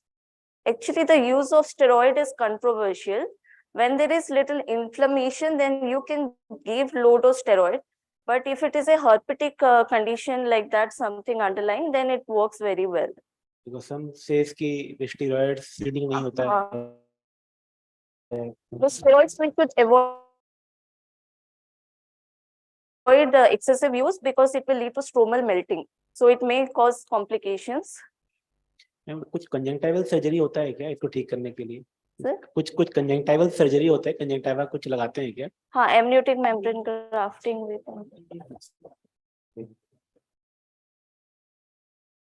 Any more questions? Ma'am एक बात पूछूं, आप बुरा तो नहीं मानेंगे ना? Okay. आप सुबह ब्रेकफास्ट करके आया? पूरा ब्रेकफास्ट लेना चाहिए था आपको. हाँ, अच्छा लगा आपको? Slides are good. You know, if we asked our teacher a question like that, would have probably sent us out of class. Yep, breakfast ही करते रहो. Don't come to my class. Since the scenario has changed, right? They ask anything. Anything they can ask. Wow, what lucky teachers. They come to class. If they come to class, therein lies the catch. So students carry their cup of tea to class. Oh, so I think she satisfied all her students, and I really like the way she started her thing with anticipating the questions. She anticipated the questions and answered all of them. So मेरा एक question रह गया था, मेरा phone आ गया था. Yes, sir.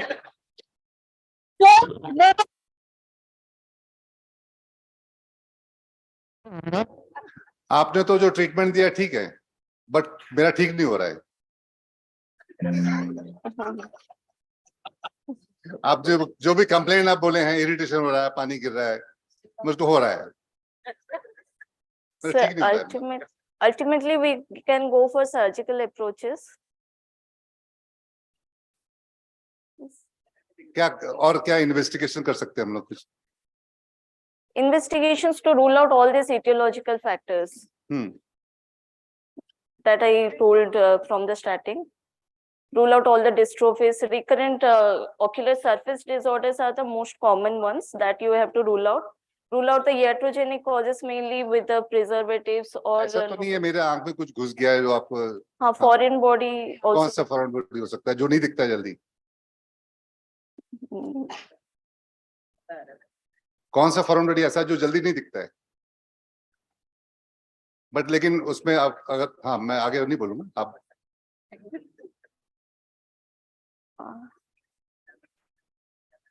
ठीक है. ठीक है. So आपको पता चला what he was doing on the mobile? He was searching that out, huh? Just to rag you. He was going through Google search. नहीं मैडम, मैं उसका आंसर भी दे देता हूँ, कोई बात नहीं, ऐसी बात नहीं। आंसर होता मैडम ये। Okay, marks now. So we have a 9 from Dr. Shashwat, a 8 from Dr. Shubhabroto, an 8 from Dr. Chandana, and a 9 from Dr. Verma. Very good. Our next teacher is Dr. Smriti Lekha Sahu.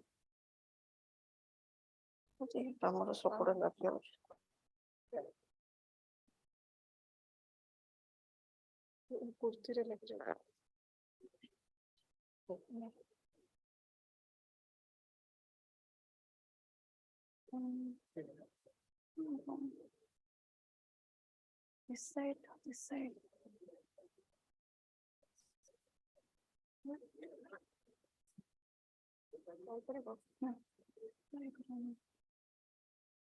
I must start. And ask the teachers, the presenters to be absolutely ready, you know, while the question is going on, the marking is going on, so we don't waste time. Yeah. Okay. Then start. Should I start now? Start. Good morning, student. So I have a simple question for you. Can you pick out the apple for me? I mean, it's pretty easy for all of you to pick out the apple, right? But think, these all are the grayscale and two-dimensional image. Still, you have no problem in picking out the apple. But now, can you tell me which is the slide that shows ARMD? So I am here to teach you about OCT in the next 4 minutes. So OCT is a real-time cross-sectional images, and it takes cross-sectional images of living tissues like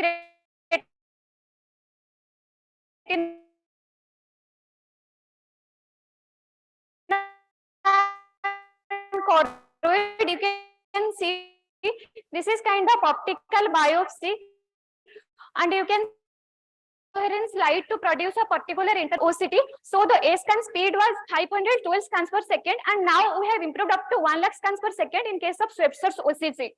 According to the international nomenclature for OCT, there are 18 layers, and recently added layers are myoid zone, ellipsoid zone, and interdigitation zone. So how to read an OCT? OCT should be read in a sequential manner from the inner retina up to the outer retina, after that the choroid. Clinical applications have qualitative and quantitative implications. So these are the normal hyperreflectivity layers of retina, and also any kind of pathology in any layer of retina like hard exudate hemorrhage, they produce hyperreflectivity lesion. These are the normal hyperreflectivity layers of the retina, and intraretinal fluid and subretinal fluid, this produce hyperreflectivity lesion. So let's read some of the OCT friends. Can you tell me what is the OCT?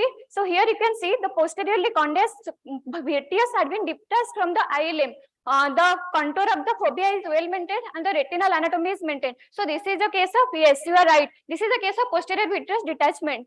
Now coming to the vitreoretinal interface disorders, here the retinal anatomy is maintained, here the foveal contour is distorted. So this is a case of vitreomacular adhesion, this is a case of vitreomacular traction. Here the hyperreflective membrane over the eye limb is seen, and here there is kinking of retina. So this is a case of epiretinal membrane. Are you confused between three of the? Here you can see on epiretinal membrane that gives us a pseudo hole-like appearance, but the retinal anatomy is maintained. Here there is splitting of inner retinal layer from the outer retinal layer, and here there is no retinal layer is identified. So here this is a case of macular hole, this is lamellar hole, and this is case of full thickness macular hole. So macular edema can be presented in various of diseases. As you can see, here there is cystic fluid accumulation, hard exudates, and microaneurysm that suggests it is a case of DME. Here there is hyperreflectivity of inner retinal membrane that suggests CRVO. Here there is SRF and IRF suggestive of CRVO, and this is the case of BRVO. So there is undulation of the RP that is suggestive of dry ARMD. Here you can see subretinal fluid RPE detachment suggestive of wet ARMD, and this is a slide showing neurosensory detachment as well as pigment epithelial detachment that suggests CSR. So with the help of extended depth imaging, we can know the choroid very well, and you can see the choroid here is thickened and the outer layer of choroid, that is Haller's layer, has been distorted. So this is a case of Paki choroid. Other uses of OCT are anterior segment OCT, octa, and also for pre-perimetric and post-perimetric evaluation glaucoma to see how much of RNF layer is lost or left. We can use OCT. And the recent advances are AO-OCT, EBB, home-based OCT monitoring, in-face OCT. So my take-home message is your OCT diagnosis is insufficient and incomplete without taking proper history and without proper clinical examination. Thank you. Thank you. I think explaining OCT in 4 minutes is a mammoth task. Anyway, it was a very courageous effort. So students, you can have your questions now. Ma'am एक बात पूछूं? Yeah. आपको क्या कोई appointment है after the class? आप इतना जल्दीबाजी में क्या? अब थोड़ा सा मैं ऊपर से चला गया मेरा। आपका दूसरा क्लास लेना है क्या? My focus was to complete it within 4 minutes and to cover all the topics ऐसे तो precisely. OCT समझ में नहीं आते हैं, आप इतना जल्दीबाजी में पढ़ाया मैम, क्या करो?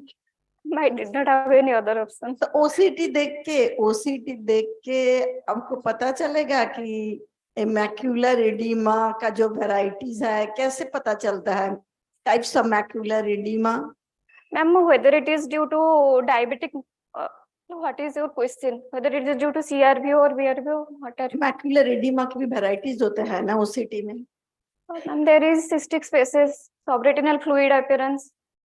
And ma'am, उसका ऊपर प्रोग्नोसिस कुछ डिपेंड करता है, जिसमें सिस्टिक स्पेस है, जिसमें कम है, ज्यादा है, ऐसा कुछ है? Prognostic significance of the macular oedema? Okay, ठीक है मैम, मैं बाद में पढ़ लेंगे। हेलो मैम, ये बड़ा डिफिकल्ट होता है, hyper hypo hyper hypo. Ma'am कोई सिंपल टेक्निक है कि याद करने का, कौन सा लाइन यूजुअली हाइपर होता है, कौन सा हाइपो होता है? Outer plexiform layer, inner plexiform layer, internal limiting membrane, and iris junction, ellipsoid zone. These are the hyper. And hypo मतलब बेसिकली कोई लेयर्स ऐसे इन द एनाटॉमिकल पार्ट आपको लगता है कि जो ये हाइपर दिखाएगा, नर्व का कोई part? Sir nerve fibre layer basically, ठीक है। और एक मैन डाउट था, वो पीईडी बोले थे, ये सर बार बार बोलते रहते हैं क्लास में कि पीईडी बताओ, ओसीटी क्या क्या क्या टाइप होते हैं ma'am OCT based? Serous PED, haemorrhagic PED, fibrovascular PED. लेकिन वो दिखता कैसे, समझ में नहीं आता। बोलते हैं देखो व्हाइट देखो, देखो ब्लैक देखो, देखना क्या होता है उसमें? Pigment, basically there is pigmented epithelial layer detachment. So RP detachment, you can see well delineated cystic like cavity over the RP.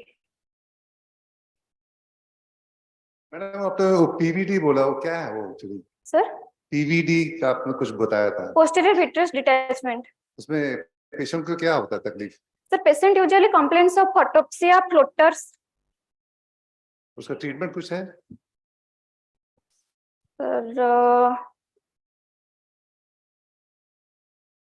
Sir, it depends upon if it is associated with any other ocular conditions, then you can treat with as the age progresses, PVD also can happen.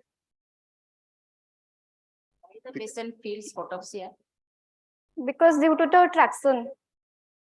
Traction of what? Ma'am, due to the traction of the posterior cortical vitreous from the inner retina. Thank you.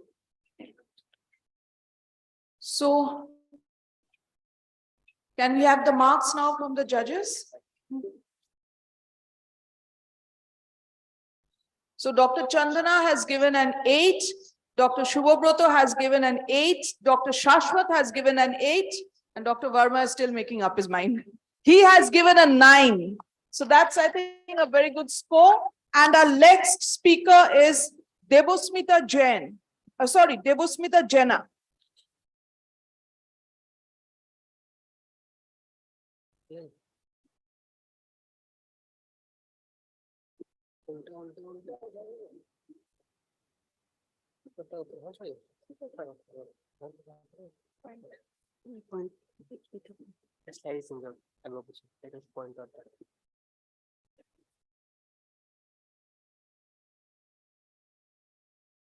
A very good morning to one and all. Let's briefly discuss now about orbital apex syndrome.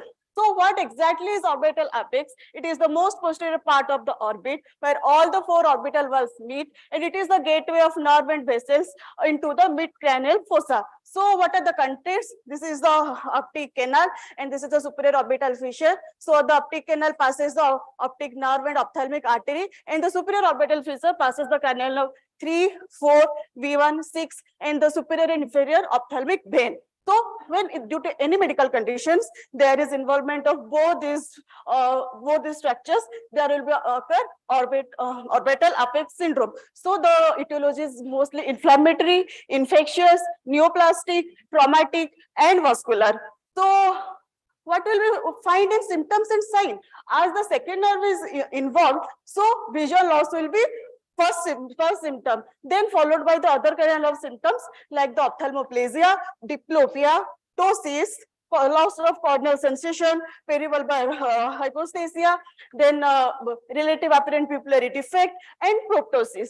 Then how will you diagnose? Then how will you evaluate the patient? First, we have to do a correct visual acuity test, distance, near, color vision.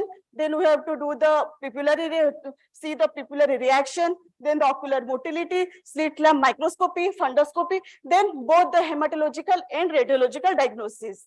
So always we should remember in radiological diagnosis, CT scan plays an important role in trauma and suspected magnetic foreign bodies. And for suspected vascular lesion, we should go for MRA and CT angiography. Then how will you decide for any inflammatory disease? So if there is concern for any lymphoproliferative and metastatic disease, we should do a systemic workout, CBC, CT scan, MRI. For vaginous, ANCA labels and pulmonary function test. For sarcoidosis, ACE, lysogen chest X-ray. For thyroid, full thyroid profile. And for trauma and infection, CBC, blood culture, CT orbits and sinus. So the most two important differential diagnosis, that is cavernous sinus thrombosis and orbital cellulitis. In cavernous sinus thrombosis, what happens? The anterior segment signs are present more simultaneously, and the vision is not affected early, and the ophthalmoplasia is sequential. But in orbital apex syndrome and orbital cellulitis, mostly they are unilateral, and the differentiating factor is the visual loss is early in orbital apex syndrome and late in cellulitis. So coming to management, first we have to do observation because most cases resolve in 4 weeks. Then for medical management, for infectious causes, go for broad spectrum antibiotic, antiviral and antifungal. And for non-infectious causes, corticosteroid is the mainstay of treatment. For surgical management, we have to do orbitotomies, endoscopic decompression and tumor removal. This is the flow chart for the orbital apex syndrome assessment if V2 is involved and if not involved. Then my take home point, visual loss along with cranial nerve 3, 4, V1 and 6 involvement should raise the suspicion of the OS. Ophthalmoplasia is concurrent. Both hematological and radiological evaluation to be done. CT scan is more helpful than plain X-ray and MRI, and early prompt intervention results in better prognosis. Thank you. Hope you have understood something about the syndrome. Thank you. Thank you, ma'am. One point I could not understand that you told that observation and most of the cases they resolve by 4 weeks. That point I could not understand. Please explain me again. Ma'am, some inflammation may occur because of any other systemic diseases. So if when we give treatment for that disease also, if the inflammation of the eye also decrease subsequently. So we don't have to give any particular treatment for that symptom when the patient presents. So that I can understand properly. Ma'am, if the patient is having like any kind of blood cancer, so we have to do the CBC and all workout. So when we give the chemotherapy and all, then the features of like ophthalmoplasia and proptosis, that will also decrease. Ma'am ये जो corona period में after the corona period बहुत सारे patient आया ये सब complain लेके. Yes ma'am, yes ma'am. Ma'am, because with corona there is decrease in immunity and there is mucormycosis emerging. For that reason there are many cases of orbital apex syndrome at that time. और एक question है ma'am, वो जो Tolosa horn syndrome बोलता है वो क्या है? Yes, ma'am. It is a disease of exclusion. That is the painful ophthalmoplegia. Patient will always complain, I have a pain while moving my eyeball. So we have to rule out other causes to to reach the diagnosis of Tolosa Hunt disease. And mostly they are also self-limiting, and by giving doses of corticosteroid, it resolves. Only corticosteroid will resolve Tolosa Hunt syndrome. Yes, ma'am. Okay, पढ़ना पड़ेगा मेरे को भी.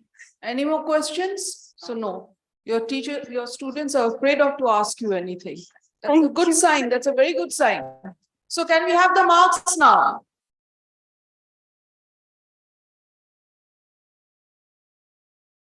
So they have all agreed that you deserve an 8. All the judges have given an 8 for that. Our next speaker is Dr. Ankita Chaudhary.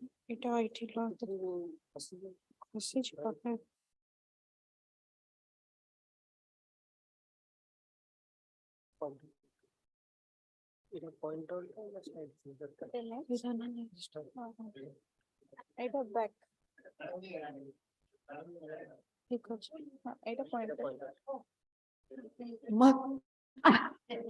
The students are saying, Madam nahi aa rahe. I've never seen such sincere students. Yeah, hamare wahan pe Madam nahi aate to masti. By now we would be thumping the desk and singing songs. Canteen chalte hai na? Wahi pe class ho jayega. Next meet forward पे ना. Good morning.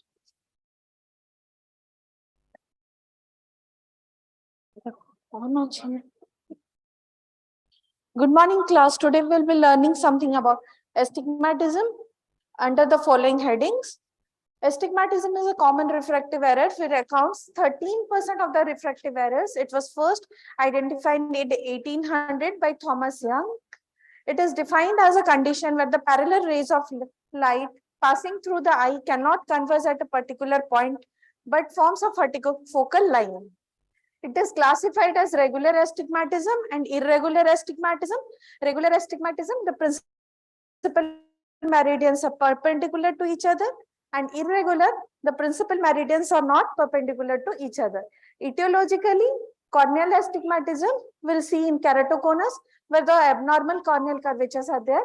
Lenticular astigmatism will see in a lenticonus. Positional astigmatism will see in subluxated or dislocated lens. Retinal astigmatism, the macula is placed obliquely.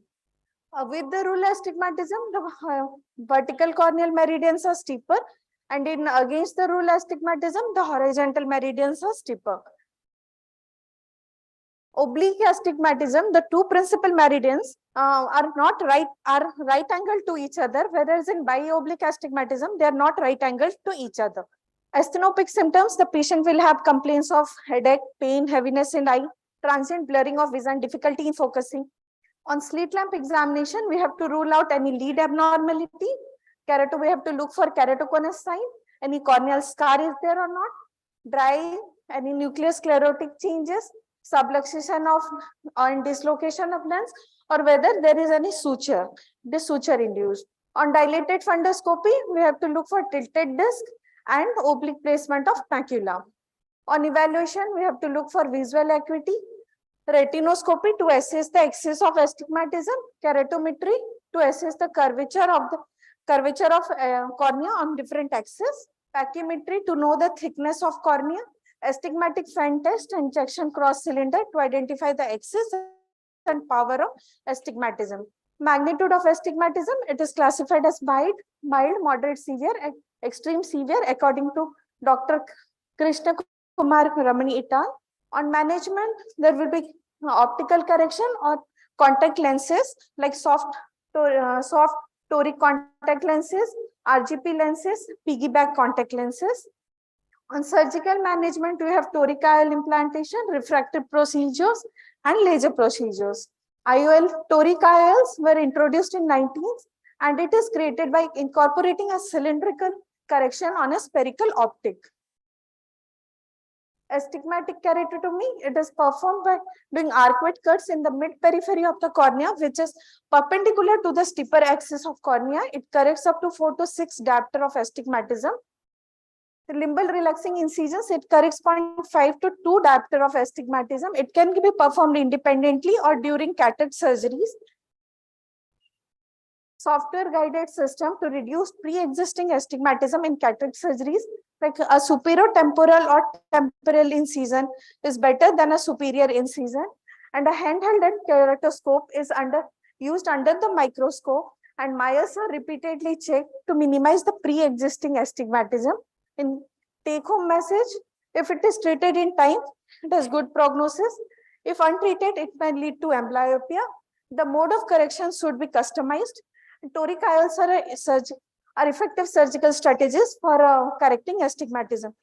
Thank you.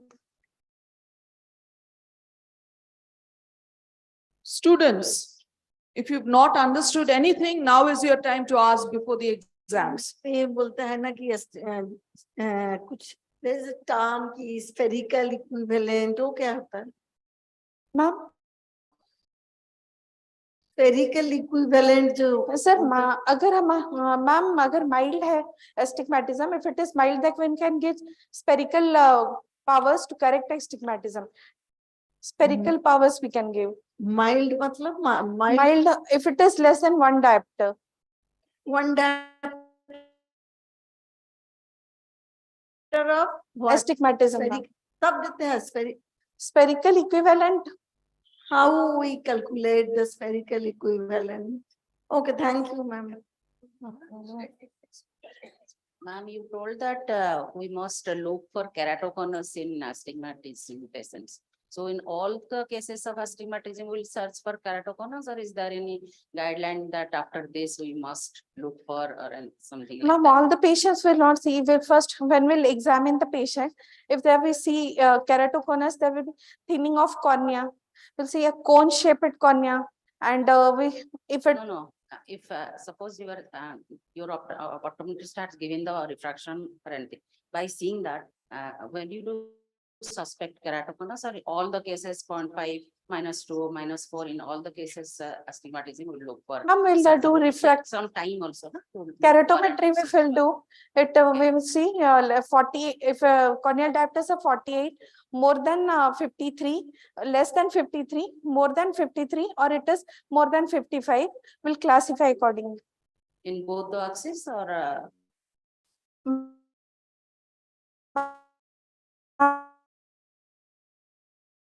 both axes. Especially for astigmatism, some says prescribe in minus, some says prescribes in plus. किसमें करना चाहिए और कैसे change करते हैं plus को minus में? So transposition करके कैसे करते हैं? Cylinder power sir same रहेगा. Cylinder power will be the same. Sign may change and spherical we add. Last question. Anybody? आपने बताया कि वो you asked I've seen a slide about the surgical correction with toric lenses. Ji sir. What are the conditions in which the toric lenses should be implanted? If when we do sir biometry, if the cylindrical power comes more than 0.75, we can give cylinder correction, toric correction. No. You have told about the surgical part. Yes, sir, surgical part. Toric lenses you have read. Toric lenses we can use, and What are the conditions in which you put an implant? Implant. So next class we'll read about it. Okay. So that was smart. She'll tell you in the next class. So can we have the marks, please? Dr. Shashwat has given us 7, Dr. Chandana a 7, Dr. Shubhabroto a 7, and Dr. Verma has given us 7. Oh, I'm so sorry. Dr. Verma has given a 8. So that was our 13th speaker, and now the next speaker is Dr. Novotika. Okay.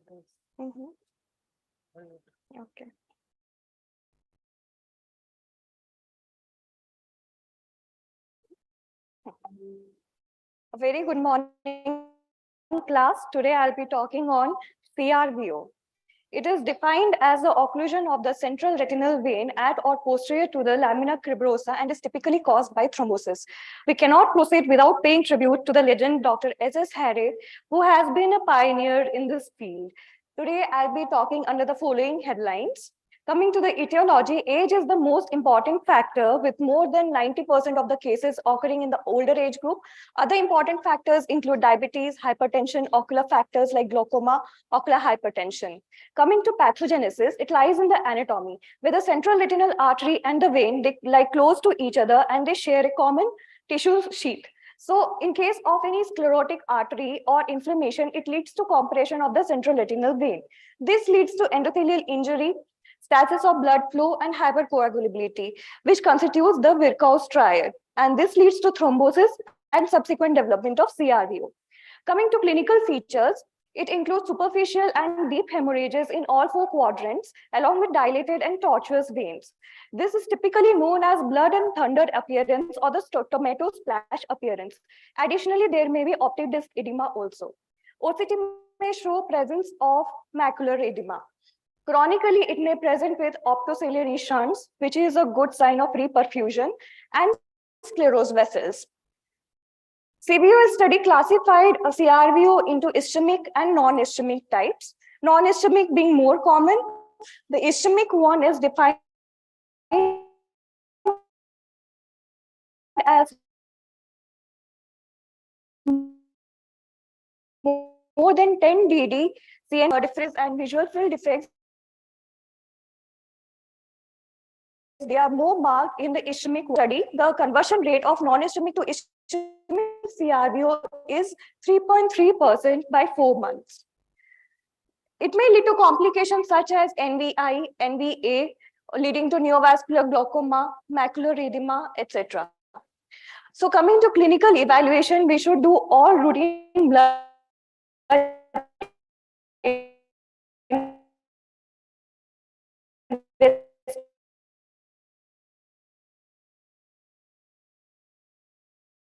investigations. And if the patient is young, we can additionally go for inflammatory markers and serum examination focusing on the treatment. The management of CME is intravitreal anti-VEGF like ranibizumab, aflibercept, bevacizumab, which has been proved by evidence-based clinical trials that I have mentioned here. We can also use steroids like triamcinolone and dexamethasone. This is a pre and post injection eccentrics of left eye of a patient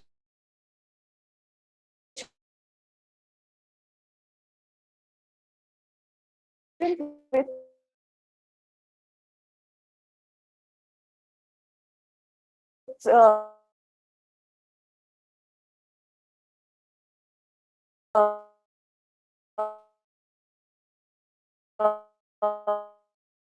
CRV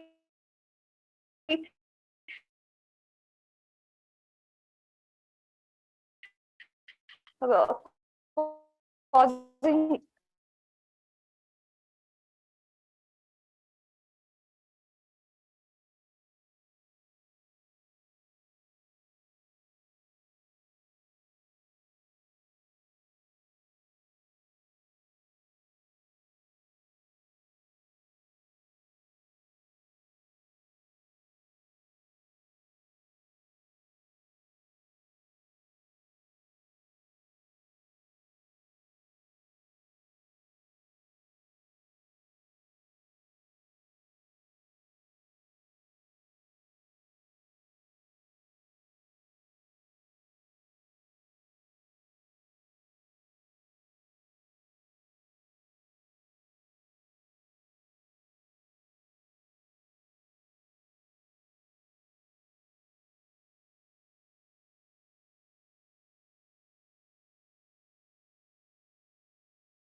And Dr. Chandana has given an 8. And our next speaker is Shubhodip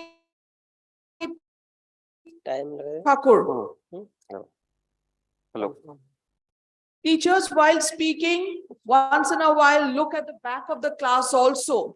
If we get to hear a single snore from behind, you get marks deducted. Good morning, class. So let's start about nummular keratitis. Derived from the Latin word nummulus means coin shape. These are fine granular opacity described by Dimmer as Dimmer's keratitis. Please note that this is a sign and not a disease. So the etiology may be many, but the most common and the most prevalent is adenoviral keratoconjunctivitis, which causes the most common cause of red eye, causes 50 to 70% of all cases of conjunctivitis, and is divided in 7 species and 60 serotypes. Occurs in 3 main forms, but the most important being epidemic keratoconjunctivitis. And please note, these are highly infectious. Demography. So the incubation period is roughly around 4 to 24 days, and the patient remains infectious for 2 to 3 weeks. Always take a good history about any recent eye examination, any affected family member, or any occupational exposure. So the symptoms.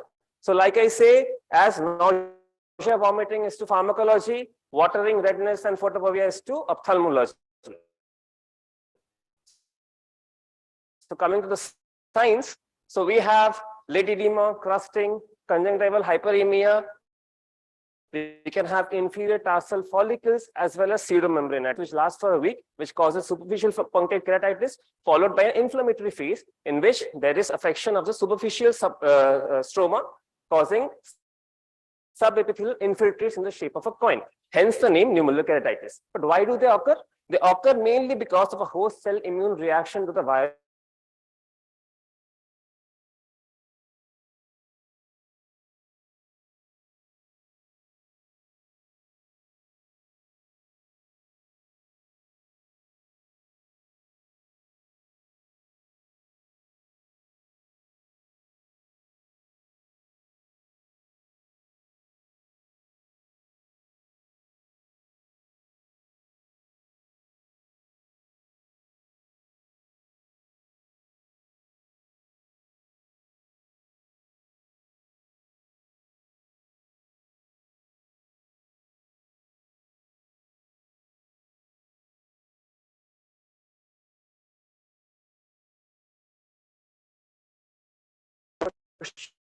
Because it causes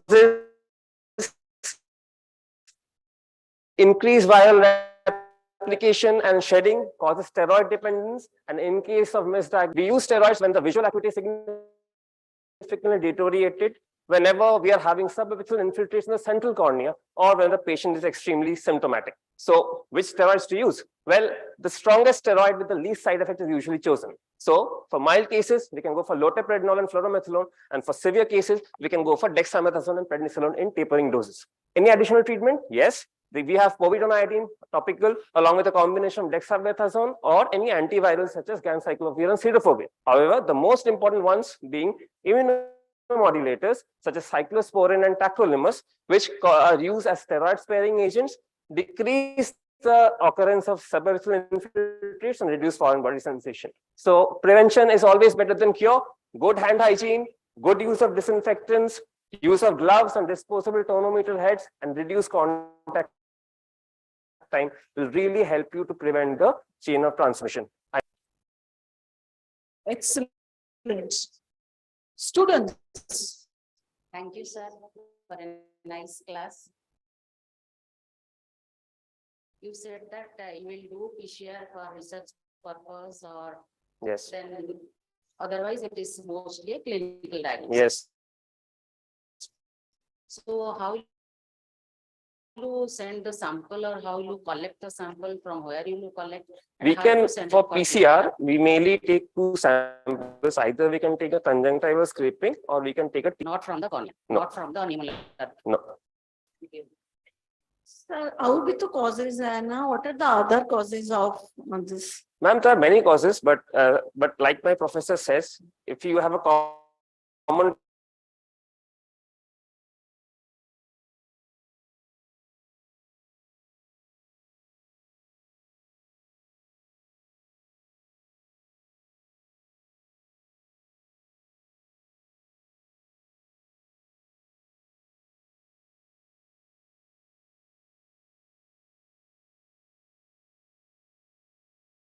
exposure to pond water. So based on that, we take our chances and give symptomatic course. From there on, we can start adding steroids. Adenovirus conjunctivitis जो है, there are usual manifestation are of 3 types, no? Yes. ऐसे ही सुना है हम लोग. Yes. तो उसमें से कौन सा वैरायटी में ये होता है? This thing happens. Epidemic keratoconjunctivitis variety. Yes. 8, 19 and 37 subgroups. तो उसका कोई definite cause है क्यों इसमें किसी को होता है किसी को नहीं होता है? Why? Ma'am, that is why, depending on the serotype which is affecting. So serotype 8 is the most virulent. So there are other serotypes like 19 and 37. So the pneumolar infiltrates are occurring because of a host cell immune reaction. So there are 2 theories for that. One is it is a host cell immune reaction with a viral antigen in the superficial stroke. So based on that, it is a pretty similar precipitation reaction like octaloni, which causes round infiltrates. Thank you, sir. I have seen all your slides. In one slide, you have posted a picture of Donald Trump.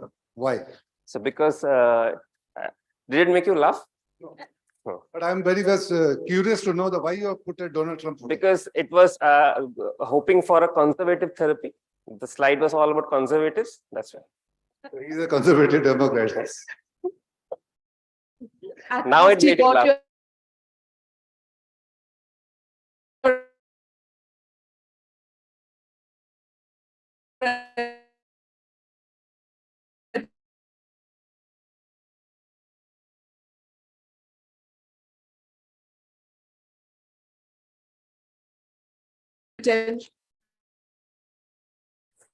So can we have the points now?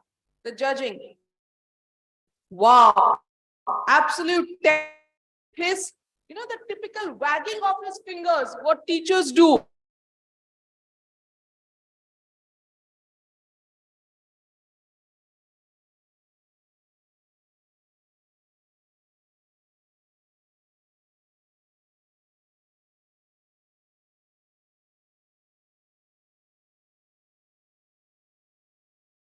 We'll be learning about ocular surface squamous neoplasia under these following headings. Von Graff was the first one to describe ocular surface squamous neoplasia as a group of related non-melanoma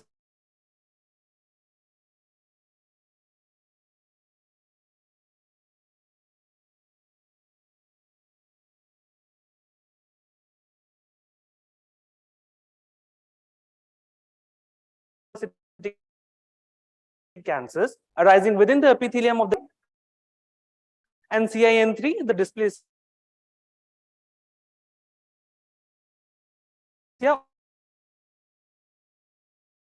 of full thickness of the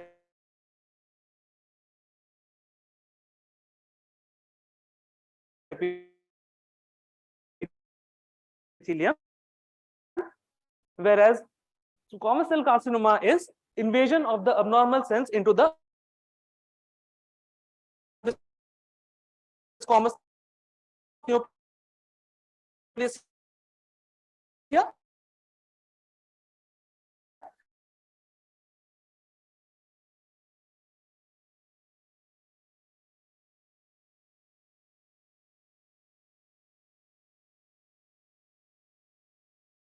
Which include the ultra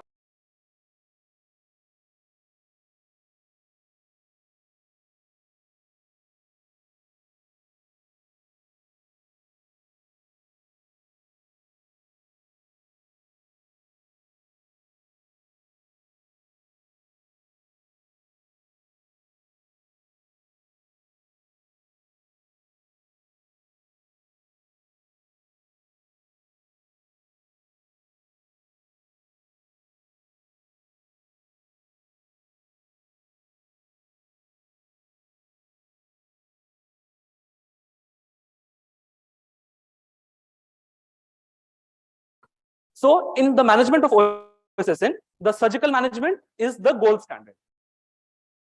In surgery, we employ the Shields no-touch technique, where if the cornea is involved, we do alcohol epitheliectomy with 2 to 4 millimeter free margins. If the conjunctival or limbus is involved, we do excision with 2 to 4 millimeter clear margins with cryotherapy and alcohol. And if sclera is involved, we do partial lamellar sclerectomy. So this is excision followed by cryo, followed by amniotic membrane graft. So in medical management, we have immunotherapy with interferon alpha 2b and chemotherapy with mitomycin C and 5-fluorouracil in their respective strengths. So the indications of chemotherapy are more than 3 quadrants involvement of conjunctiva or more than 180 degrees in involvement of the limbus, clear corneal extension into the pupillary axis, positive margins after excision, and patient not fit for. So radiation therapy includes radium and strontium 90, which appears like a pterygium and has feeder vessels, and which is acquired, progressive,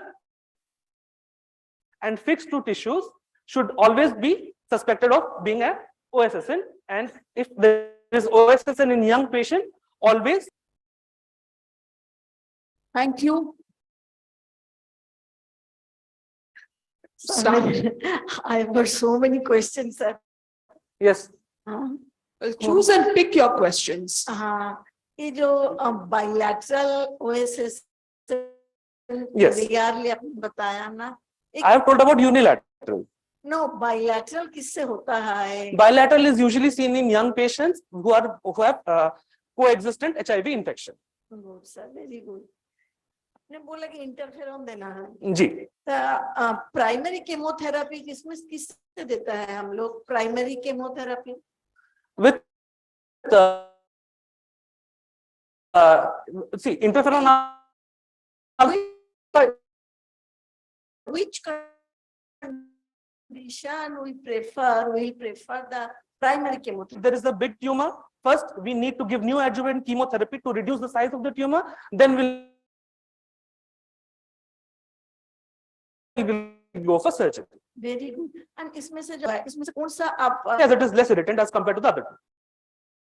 You prefer mitomycin C? Mitomycin C, yes. What are the drawbacks of mitomycin C?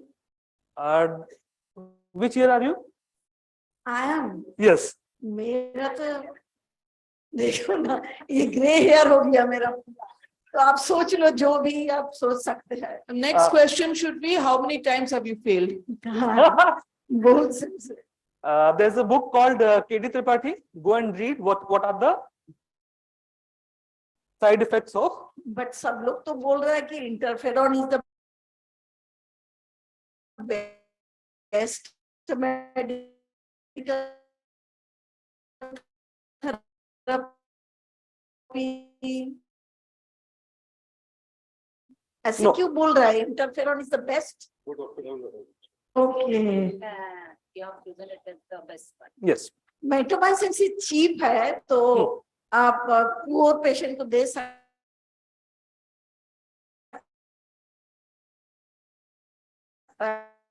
But interferon के बाद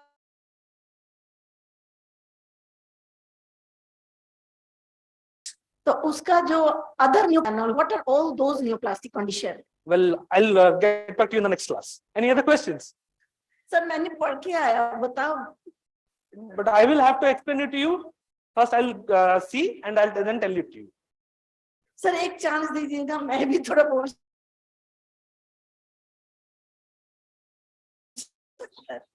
आप पढ़े, आप बोलिए. You can explain. उसको हम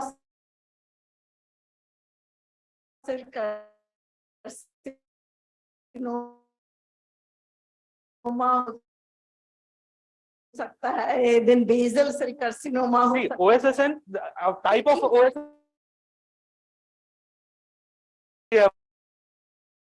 Xeroderma pigmentosa is associated. SCC is one of the type of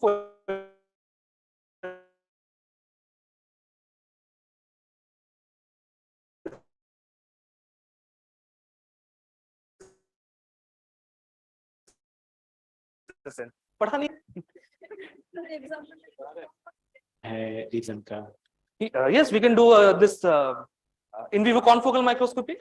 और कुछ सर, मैं दूसरा पढ़ के आया था. Yes, ultrasound biomicroscopy also you can do. I have told to know.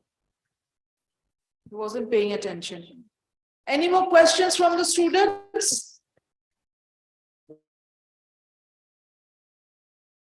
Okay, so we can go for the mark. Dr. Chandana with an 8, Dr. Shubhabrata with a 7, and Dr. Verma with an 8. Okay, so that's a good score. And our next teacher is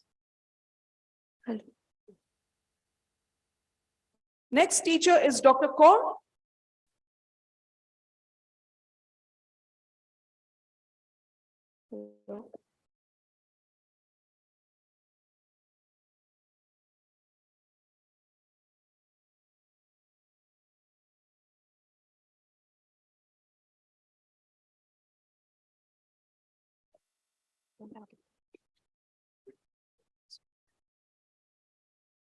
Dr. Shruti Priyadarshini.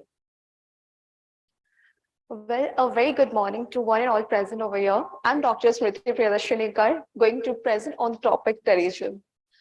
So, coming to the introduction, it is derived from a word pteryx, which is the Greek word meaning wing. So, coming to the definition, it is a triangular fibrovascular subepithelial ingrowth of degenerative subconjunctival tissue over the limbus onto the corneal surface. It usually occurs on the nasal side, but as you can see over here, it can also occur in the temporal side. Prevalence in India ranges from 9.5% to 9.5% to 13%. Etiopathogenesis. The causes can be UV rays, position, oncogenic viruses like HSV and HCV, and dysplasia. Coming to the pathology, it is an elastotic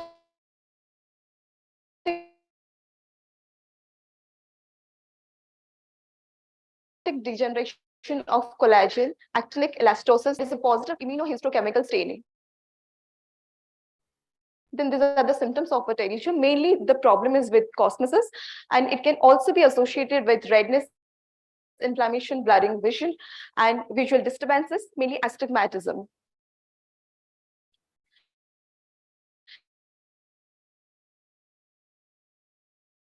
Coming to the signs, it is a fully developed pterygium line in case of regressive pterygium. These are of two types, progressive and regressive pterygium. The differential diagnosis includes pseudopterygium, which can be differentiated from pterygium with the help of a probe test. Coming to the morphological grading system, which has 3 grades, T1, T2, T3. It's TAN grading system, and Cow's grading system based on the extent of pterygium. It is also of 3 grades, 1, 2, and 3. Indications for surgery, mainly the cosmetic concern, symptomatic growth, astigmatism, mainly more than 2 diopter, vision problem, and dysplasia. Intraoperative considerations, topical, subconjunctival, and peribulbar anesthesia are given depending on the type of surgery. And these are the grafts which are usually given, bare sclera, conjunctival autograft, or amniotic membrane graft. These are the steps of pterygium surgery. First, we excise the head of the pterygium, then we remove the fibrovascular growth tissue, then we do hemostasis, then we mark the donor area, we harvest it and place it over the excised area with help of fibrin glue, autologous blood, or suture. Post-operative care, a subconjunctival triamcinolone acetonide injection can be given immediately, and topical steroids are also given. This is a picture taken by me. It's a patient with pterygium, and this is his picture after surgery. These are the complications of pterygium, which include hemorrhage, excessive bleeding, scleral thinning, post-op inflammation in conjunctival autograft, and ophthalmitis, graft hemorrhage. Then coming to recurrent pterygium, which usually occurs when there is any surgical trauma to the medial rectus muscle has been damaged by recurrent surgery. There occurs reactivation of the inflammatory process present in the primary form. These are the grading system for recurrent surgery 1, 2, 3, depending on the episcleral vessel and fibrovascular tissue encroaching. These are the strategies for decreasing pterygium recurrence, which include mitomycin C, 5-fluorouracil topical sodium fluorescein, anti-VEGF agent doxycycline, beta radiation, mainly strontium 90. So with this, I conclude my slide. Thank you. Very short and sweet presentation. Students, can you find any questions here? Ma'am, just it's a very nice class. You explained well. Thank you, ma'am. I'm happy. But I just want to learn one thing. Yes. That you told that you will need to do a probe test to differentiate true pterygium from pseudopterygium. Yes, ma'am. How will I do that probe test? Where will Uh, I introduce and exactly? Ma'am, in case of pterygium, it is fully attached to it is firmly adherent to the conjunctiva and corneal surface. But in case of pseudopterygium, the head is only attached and the other part, it is movable. So if we insert a probe inside the body, in case of pterygium, it doesn't go inside it, but in case of pseudopterygium, it can go. So On the corneal side or on the conjunctival side? I'll put the probe. On the conjunctival side. Conjunctival side. In pseudopterygium, do you get any part on the cornea? Pseudopterygium, yes, it can encroach the cornea, but the head is adherently attached. But all other part are movable. So if we do probe test, here it is positive. Ma'am ये morning से हम लोग सुन रहे हैं कि mitomycin Yes, ma'am. अब थोड़ा mitomycin का what are the other ocular condition use of mitomycin? Mitomycin is used in case of pterygium to prevent recurrence, and it's also here it can be used intraoperatively or post-operative case in form of sponge or I'm talking what are the other uses in mitomycin C is also used in case of glaucoma surgery, trabeculectomy. Good, very good. Then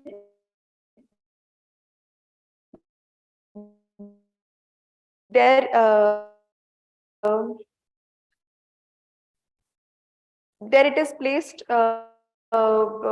in form numeral teachers लोग को भी थोड़ा attention देना पड़ेगा. Ma'am, it's used in trabeculectomy. Hello, ma'am. Just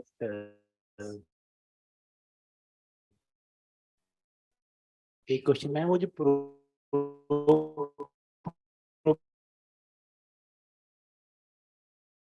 बोल रही है कौन सा प्रोब होता है? प्रोब है ना, क्या प्रोब होता है? What is that probe? We use in this year. वो प्रोब No idea. ये टेरिजियम बार-बार नेजल साइड क्यों होता है? Nasal side because of total internal reflection, actinic exposure of the nasal side. Internal reflection की वजह से बाहर If because of the UV rays, there is actinic exposure of, so it comes to the nasal side intracamerally. So it occurs in the nasal side because of total internal reflection. And the nose, it acts as a breach. में क्यों होता है वो? Limbus, why it is always involved in the limbus? It is involved in limbus. Because limbus से ही होता है ना, limbus की culprit. Why? Limbal stem cell deficiency. Stem cell कहाँ पे होता है मैम? कहाँ पे होता है stem cell? Limbus का कौन सा structure में stem cell रहते हैं? Sorry, ma'am. No idea. Sorry, ma'am. Okay. So that was that. Never apologize to a student. Next day they'll sit on your head and dance on your head. Next class. Okay. Next class be very stern. Yeah. Absolutely. कोई बात है, कोई सवाल है पूछने का? Which level of the limbus is the stem cell? You studied that in the MBBS level. You have to scold her, no? And then immediately outside you go off the class and you look up Google and then you know the answer. Yeah, so if sure. you meet, I just didn't give it in the class because I wanted you to study. Got it? Okay. Judges. So all of them have given an 8. Thank you. Good for you. And the next and the very penultimate speaker is Dr. Bharti.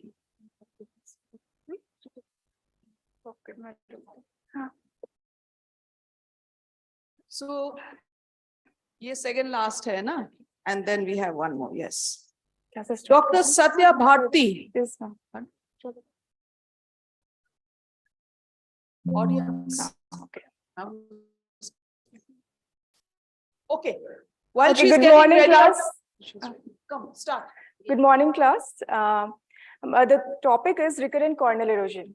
So let me start with this model of eyeball, where it represents the cornea, the outer 1/6 part of the eyeball, outer covering of the eyeball. The cornea is very vital structure because it is transparent and it contributes about 45 diopter of the total 60 diopter of the power of the eyeball. Cornea is important because it is the layer where the erosions and ulcers are seen.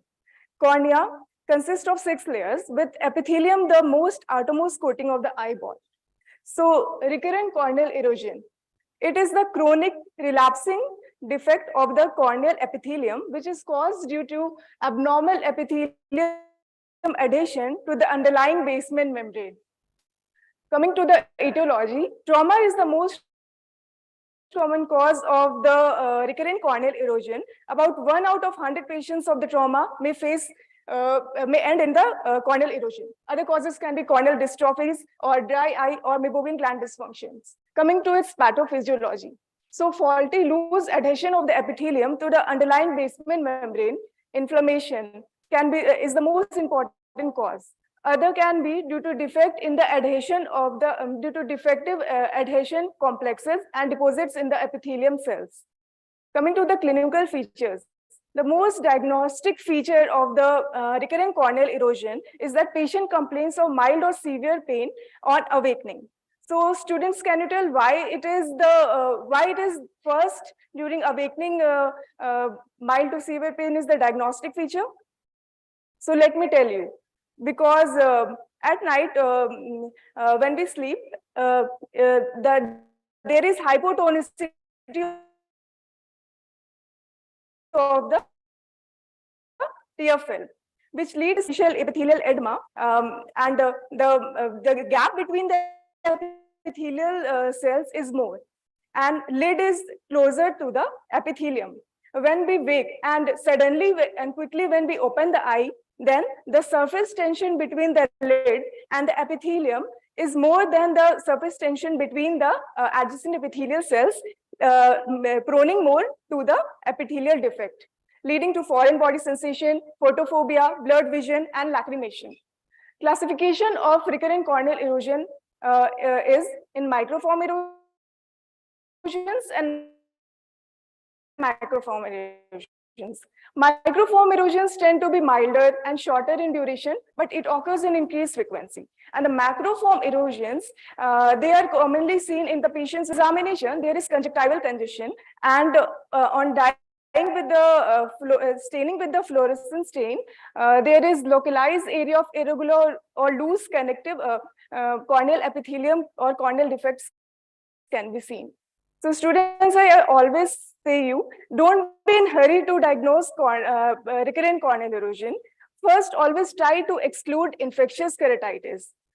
Always try to evert the upper lid and to rule out if there is any subtarsal foreign bodies present or not. And never miss to examine both eyes to assess for corneal dystrophy. These are the differential diagnoses of the recurrent corneal erosions. Coming to the management, the primary goal of management is to facilitate the reepithelialization and also to stimulate the adhesion of the epithelium to the underlying basement membrane. This can be done by medical management and also by surgical management. Medically, through the use of lubricant drops, antibiotics, patching and cyclopegia to reduce the pain, bandage, contact lenses. So that was the end. No, we have one more teacher. That was the end of.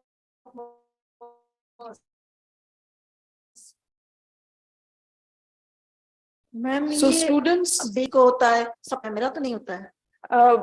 It is due to the it is mainly cause is the trauma. Due to trauma, in some patients, it can be due to abnormal adhesion of the adhesion complexes or. ये adhesion complex क्या होता है?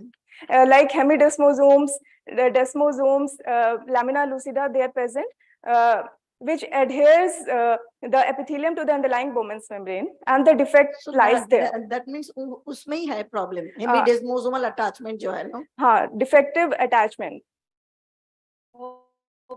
Ma'am, how will you differentiate between an erosion and a keratitis? Keratitis mainly inflammatory, and the erosion by the clinically देख के कैसे पता चलेगा? Admin भी different है ना?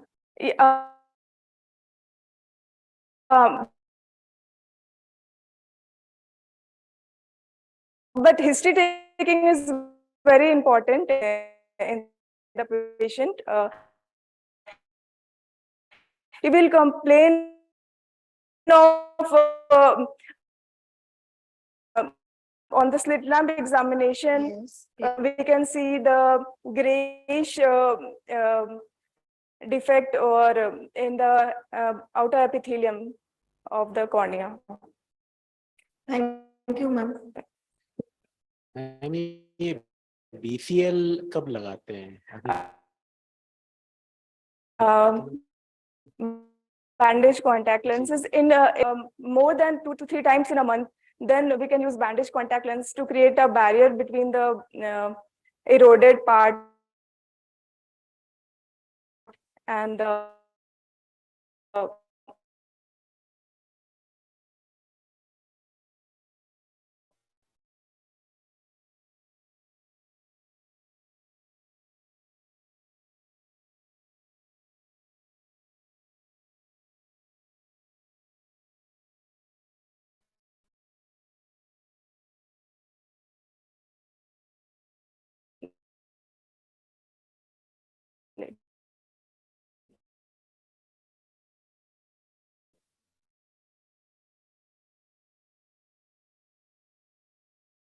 Normally, for how many days we keep it?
So while she is starting, I'm asking the audience, all the students here, is there any of the speakers who reminded you of any of your teachers?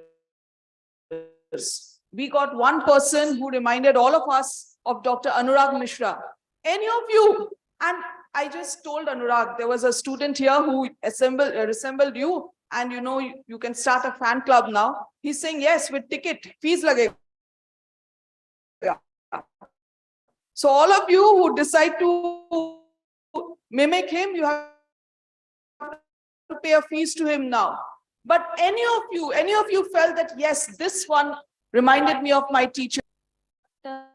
Not my teacher exactly, but I think Dr. Arnab spoke a little like Dr. Praveen Krishna. I mean, he's slow and steady, and like he wants the students to absorb what he's saying. Yeah. Very good. Anyone else?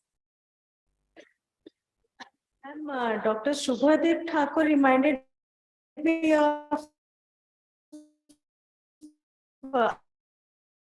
our Professor Dr. H.K. Rajguru, because he also hammers down the point in our head with his histrionics. No, I thought Dr.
from the limbus.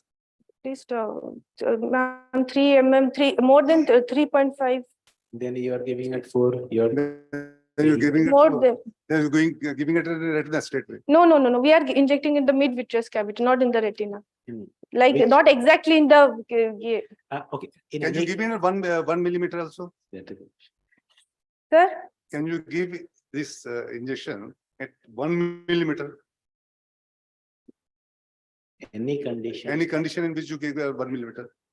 One, Or in which age group you can? Yes, that is another lead. Which age group you give at 1 millimeter? yes, we can give in ROP, retinopathy of prematurity. Good. Why do not give in adults? Why do not? Because in children, the eye development has not taken that much. I'm asking, why will you not give at 1 mm away from limbus in adults? Why 1 you not mm. give? Okay. I'll get back to you next class. Okay, fine. Another thing, you told that you will take the history of known hypersensitivity to the drugs. Yes. Who will give you that history and from where? Because this is an injection that we keep on giving on a fixed interval basis. So that's why if after giving one injection, I already know that my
We'll take a break for 5 minutes so that we can analyze the results.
Subhadip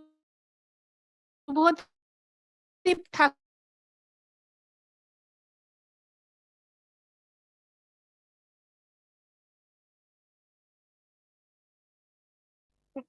So it's hats off to you, but actually they do not. We just took note from All India Ophthalmic Society. We spoke to the chairman, Scientific Society, Dr. Partha Vishwas, and so it is a postgraduate program. So the second place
it's okay. I take it as my mistake, but just now we clarified from AIOC.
there at Coimbatore. They spoke to him. He said, oh, it's only a program of postgraduates and DNBs. And one more thing, And we can even if keep- we are sending him there, if They will he is reject. cut, so it becomes, They will reject. and we are really proud. Please take it positively. I told him, we are really proud. His presentation is very good. Earlier, Your yes, presentation is yes. very good. A number. So You are that way ahead of others. they would have come with PG I students, not fully agree SRs. with you that it should have been clarified earlier. Earlier, yes. But at this point of time, we are here to select two representatives. The word is representatives, two representatives from the state of Odisha. And this exercise is for that. So it is a mistake in our part. I also belong to the office bearers of OSS. From her part also, I can tell this might be a mistake, but nothing was clear at that point of time. So you should accept it. We have declared him as winner, but we cannot take him as the representative based on the law from AIOS Scientific Committee. And you need to understand that why we are not saying he's not a winner. Anita, certificate memento सब देंगे लेकिन वो नहीं जा पाएगा AIOS में. that they will give. Yes, we are declaring. That we have We are declared in the declaring. house. No, in writing, we will give certificate in writing. Okay. Give a certificate to him in writing that he's the winner. No, Yes. no, one thing we can take, we can keep him reserved. If AIOS allows or changes Yes. their policy, we can accept him. If AIOS changes his policy at the last moment, we can accept him. So, but Okay, for now, can I have the last word as the moderator? This argument can go on and on and on. So let's settle on this. Dr. Thakur is the undisputed winner. He was brilliant, absolutely brilliant. And as I said, sitting here, not just with his presentation, anyone can make a good presentation, it's all there, but the way he spoke, the way he used his hands, his expression, he was literally a teacher out there. So huge round of applause to him. And you were brilliant. And if you ever think of taking this up as a profession, believe me, you're going to be a favorite among the students. You were really good. So yes, and the organizers are saying there was a bit of miscommunication. At Patna, they allowed SRs. Now suddenly AIOS, perhaps they think that we'll have a much more participation. So they have now probably decided not to have an SR, not to include SRs. And they are taking only PG students. So unfortunately, the only thing is that he will not be able to represent in the AIOC. But look on the good side, we at least got to hear him, to see him, and to identify a talent among us. Had we known the rules before, we would not even have him on stage today. So that, where I'm concerned, I am glad that we had this miscommunication because I got to see him and hear him. Otherwise, I would not have had him on the stage here. So having said that, he will get a certificate. He will get a medal as a winner. For this competition that took place out here, you are the winner. You will get a medal for it. Okay?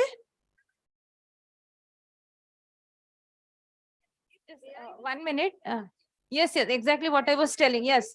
No, that is what I had attended the midterm. This is for you, Shubhadeep. Just do not think that the game is over, because I had attended AIC midterm and there was a confusion because there was a fellow presenting there. That is where few people raised an objection, because there is no end to fellowship. We can have a final year fellow competing against a DNB or a postgraduate.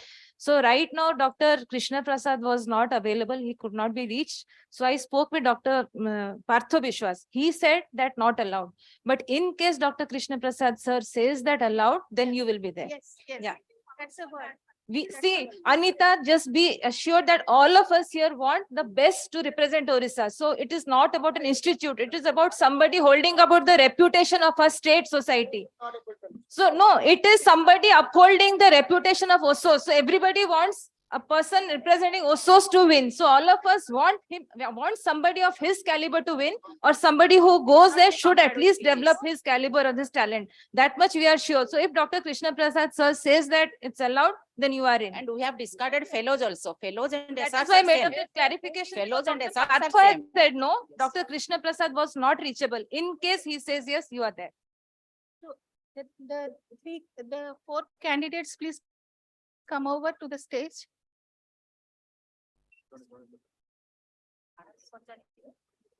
So where's the name of the four candidates?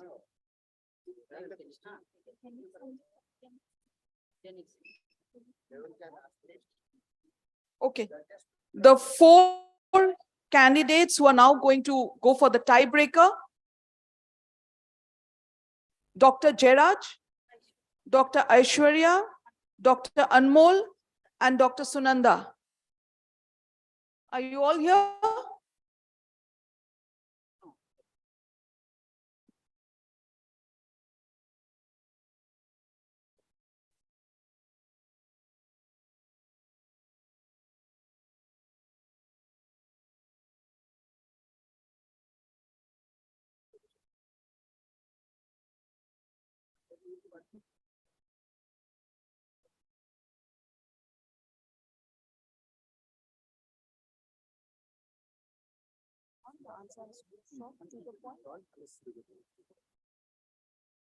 Okay.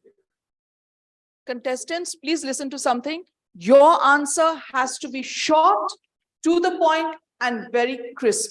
Remember, this is a tiebreaker. Okay?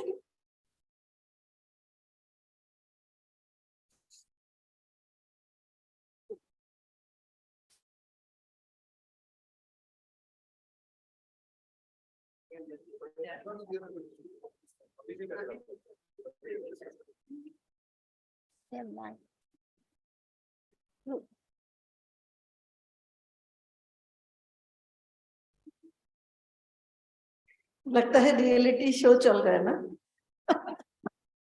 कौन जाएगा hot seat में कौन जाएगा उस seat में ये सब करना चाहिए था पीछे कोई सीट देना है जी जाके बैठो रेस्ट करो फिर आ जाओ ऐश्वर्य who is Aishwarya?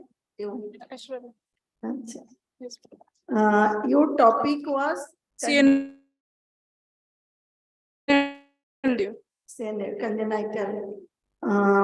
There are some conditions where this is obstruction, congenital obstruction is associated with some syndromic conditions. Yes, ma'am. What are those? Ma'am, in craniofacial abnormalities like cleft lip, cleft palate, there can be bony abnormalities, which there can be absence of the osseous NLD canal itself. So in those cases, we can't go with probing or balloon DCP. So we need to What is that syndrome known as? What is that condition known as? Where there are these multiple anomalies occur, and which arch is involved in that? Which arch? Ma'am, Treacher-Collins syndrome. No, there is a particular syndrome naming that. Down syndrome. No. Regarding multiple things can occur. I think there's a tiebreaker. You can't go on multiple questions and giving. Okay. So leave it. That's it. I think the four judges, you should get together and. Then primitive IOL के बारे में कौन ये होना? What is positive versus negative dysphotopsia? Positive versus negative dysphotopsia. You know dysphotopsia. What is positive? What is negative?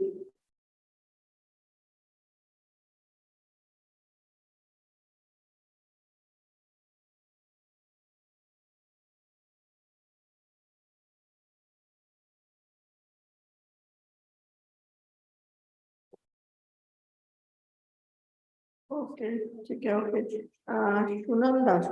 Sunanda. Yes. Rhinosporidiosis conjunctiva. Yes. What are the differential diagnoses or similar type of lesions in the conjunctiva? Okay. The possible differential diagnoses are pyogenic granuloma, papilloma, squamous cell carcinoma. It can be a hemangioma. That is like foreign body granuloma can be there. you told in your slides all this condition. Yes. How you differentiate it from pyogenic granuloma? Pyogenic granuloma. It's a hemorrhagic nodule, ma'am, but its surface is smooth. However, in case of rhinosporidiosis, it's a fleshy vascular structure.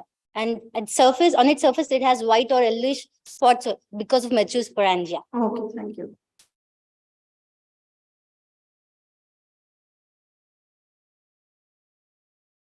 The topic क्या था? Persistent epithelial lesion.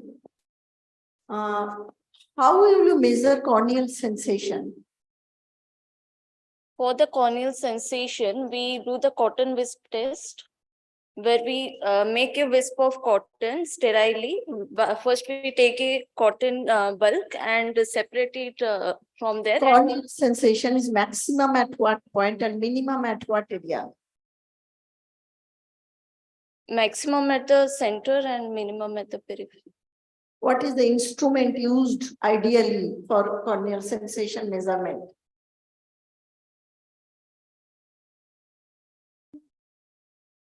Okay, thank you.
Okay, now for the announcement of the tiebreaker.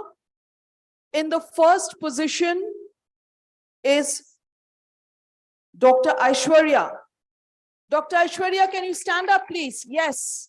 Dr. Aishwarya Bhakta comes in the first position in the tiebreaker.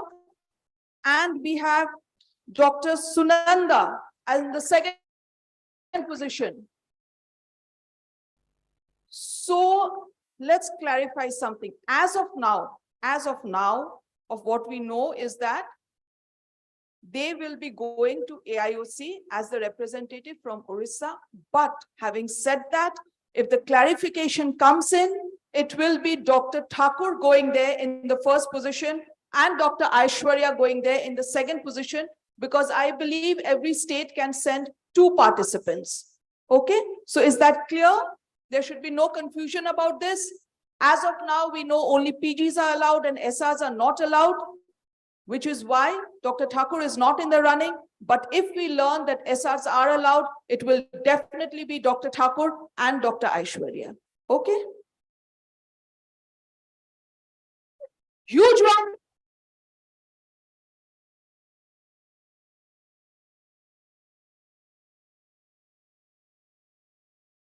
Now, there is another surprise winner, which we had not announced and for which, there was no competition held with the participants, but obviously it was all about them. So there is a mentor also who has to go to the AIOC. And I'm sure all of us can agree that that mentor is Dr. Anita Mishra, the mentor of Dr. Thakur. There can be no doubt about that, considering that Dr. Thakur has come first. And that really brings us to the end of the class now. It's time to give away the mementos. So I request Dr. Jayashree Dora ma'am to give a memento to Dr. Subodip Thakur for being the winner of the session.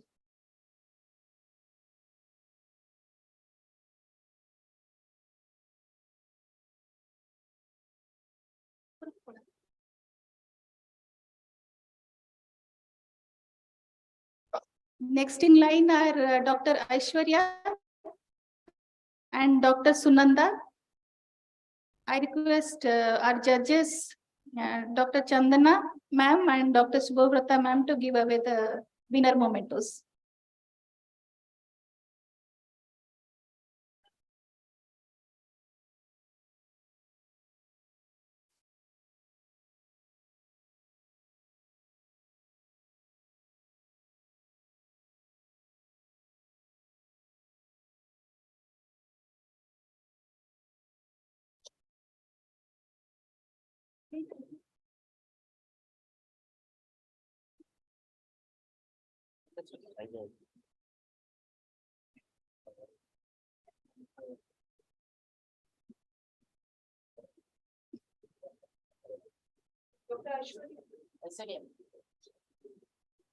She's Dr. Aishwarya, being handed over the memento by Dr. Chandana.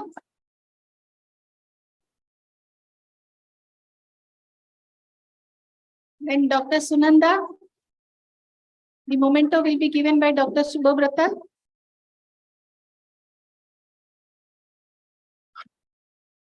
Wish you all the best. Both of you prepare very well.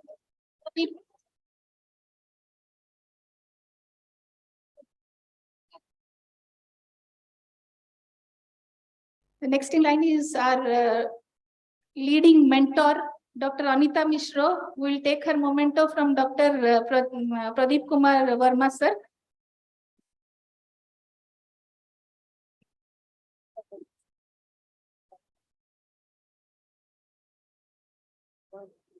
Ma'am, please stay back because the judges are also to get mementos. Ma'am, please.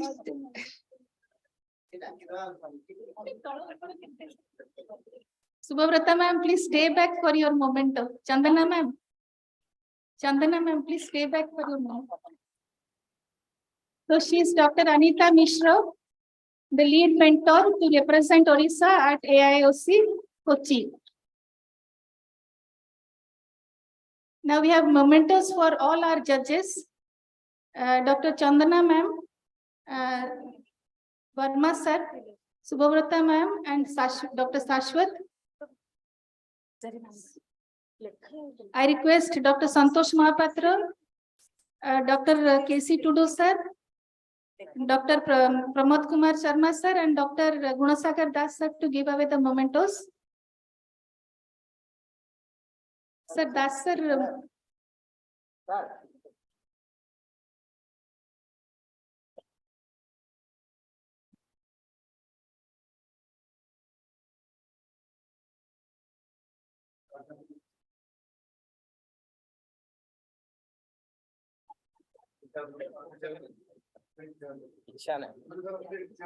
Don't have.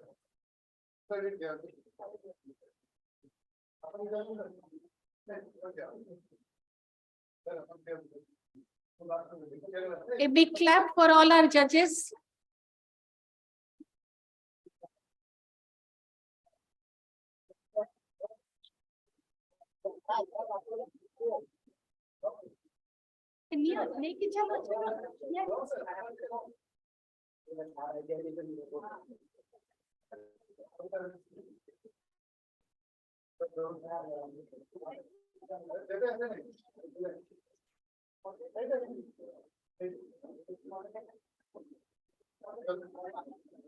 That will exchange. Moderator and me will exchange.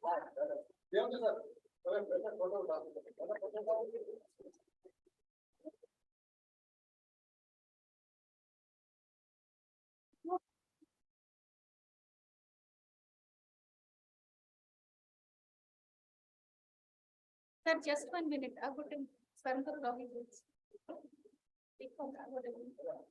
Das sir.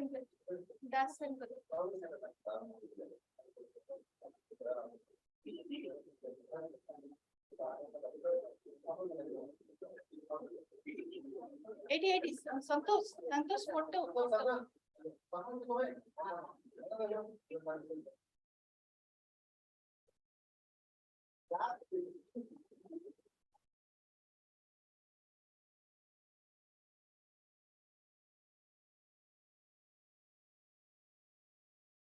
Now is the turn of our dynamic, energetic, beautiful young lady, Dr. Doyle Vishwas, for moderating a very good session. Very good moderating. Claps for her. Yes.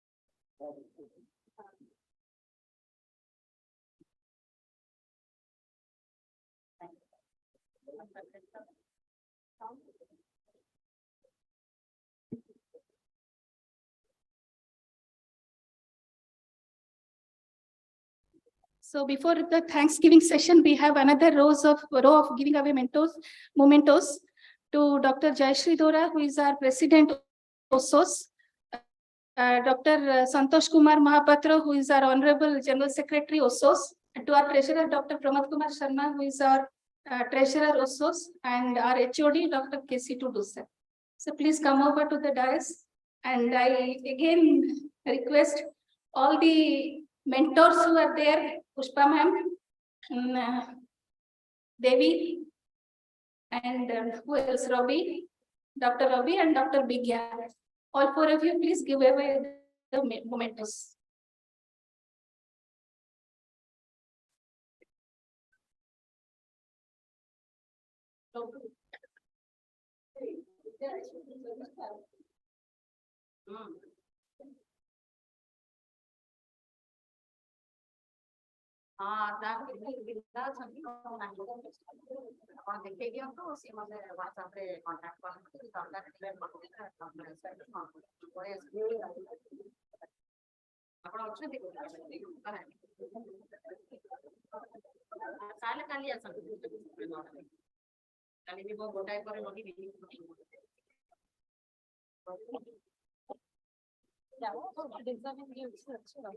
Everything is on the day.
Mike.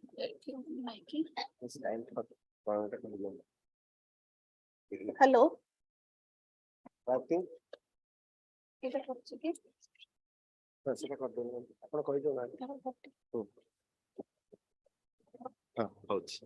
So we have come to the end of this session. OSO's Honorable General Secretary, Dr. Santosh Kumar Mahapatra, will give the vote of thanks. Thank you, ma'am. It has really become so lively, and like Chandra Madam was telling, it's become like a reality show. So every good thing has come to an end, and this is now going to be over. So it's time to give vote of thanks. So I would like to thank first all the students who have participated in this competition, as well as all those who are present. Claps for them. And the moderators who have shown the path how to go ahead and present the topics. Claps for the moderators also. And our honorable judges, they have so meticulously conducted the session and asked the questions, and again broke the tiebreaker. So claps for the judges, which includes Dr. Chandana Chakravarti, Dr. P.K. Burma, Dr. Subhabrata Panda, Dr. Saswat, and our moderator, who has done the best job, I think, Dr. Dulch, who has since the morning, she's so active until now. You can see they're just like she's just beginning. Thanks, Dr. Goel, and big clap for her.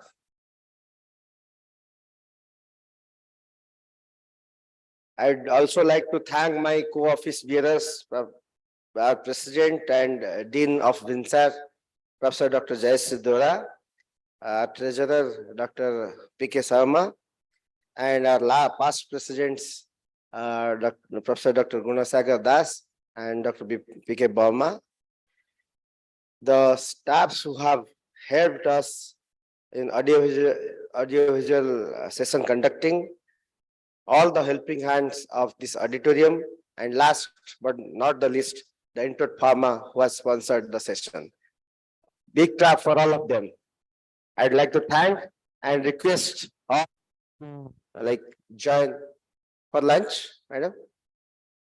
Okay. Thank you. We are coming to end of the session. Thanks.